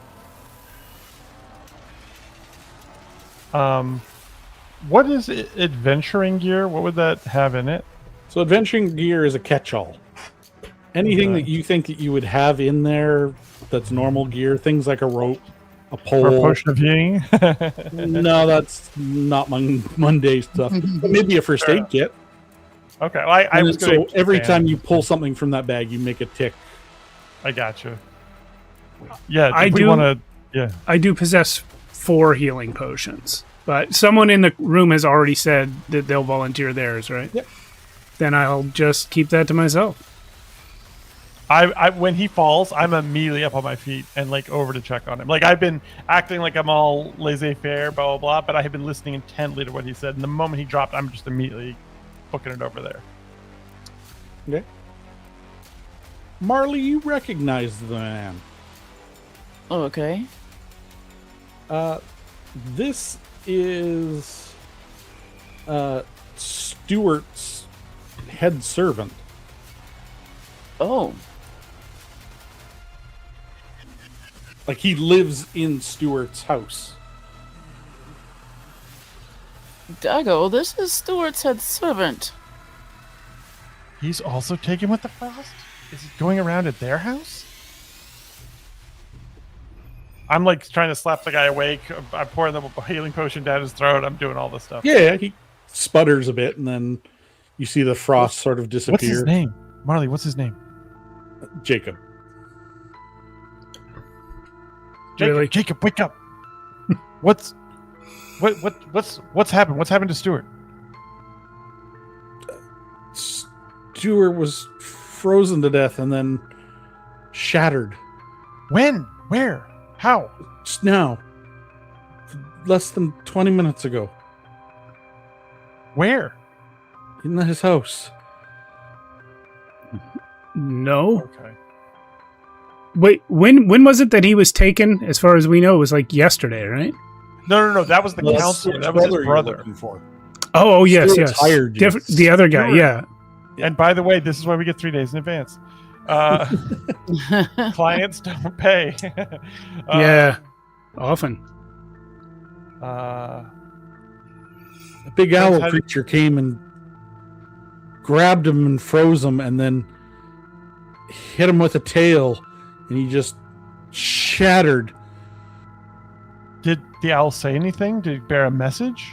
No. Wow.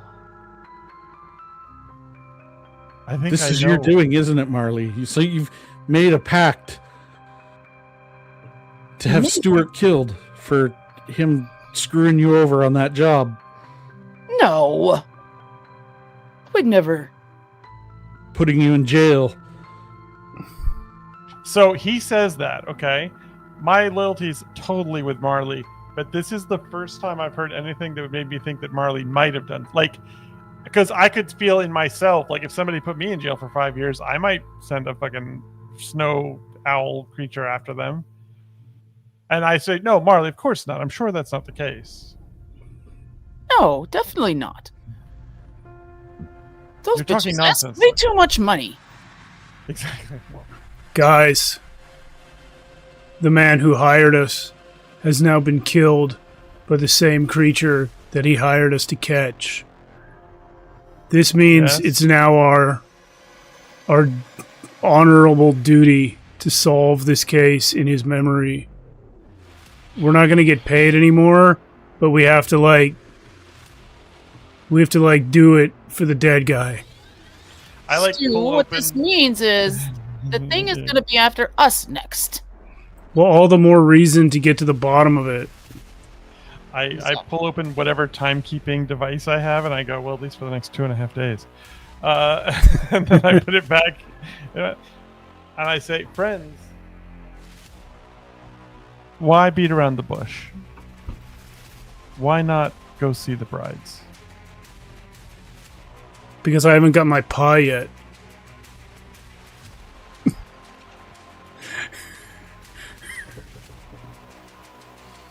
It's blueberry, isn't it? No, it's Peach. blackberry. Oh, Of course it's Blackberry. Like his heart, Marley, please. My blackberry heart. What? That's right. That's the most edgiest pie you can find on the menu. I mean, I think immediately, forthwith or faster. Like, there's something on the wind. Something is going on.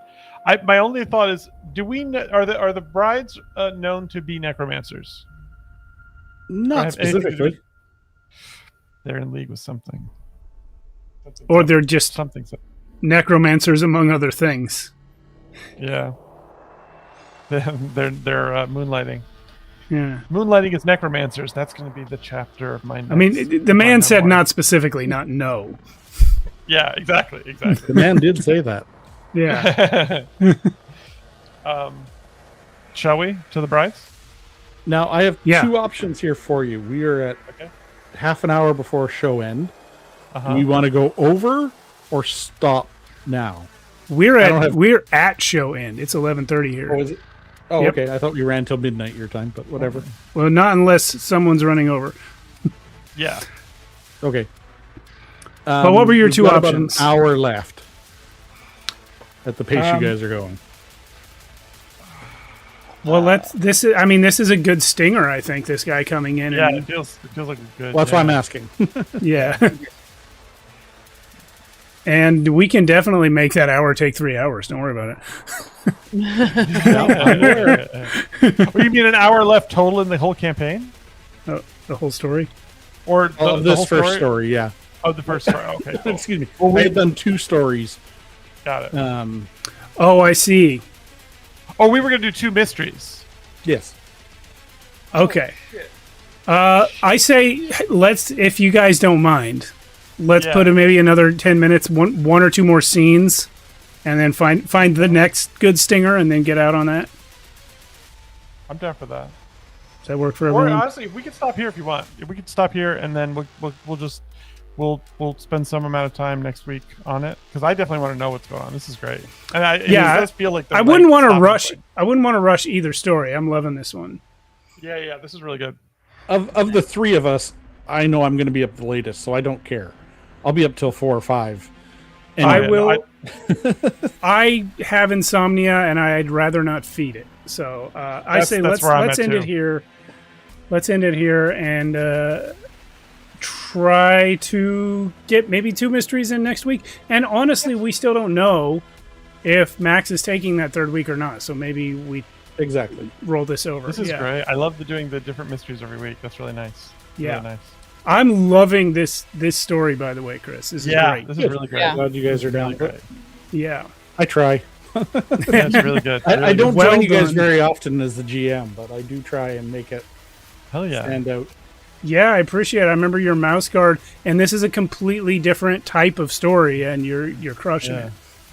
Well done. All right, well, everyone, thanks for watching. You heard the discussion, so you know that we are going to come back next week to finish this up. We'll pretend that we went out on a stinger with the guy coming in frozen and saying all that stuff.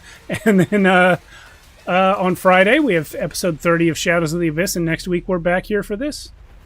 Thanks so much. Thank you all for joining me, by the way. It's been Of course. great. Super Always an fun. honor to play with you guys. Yes.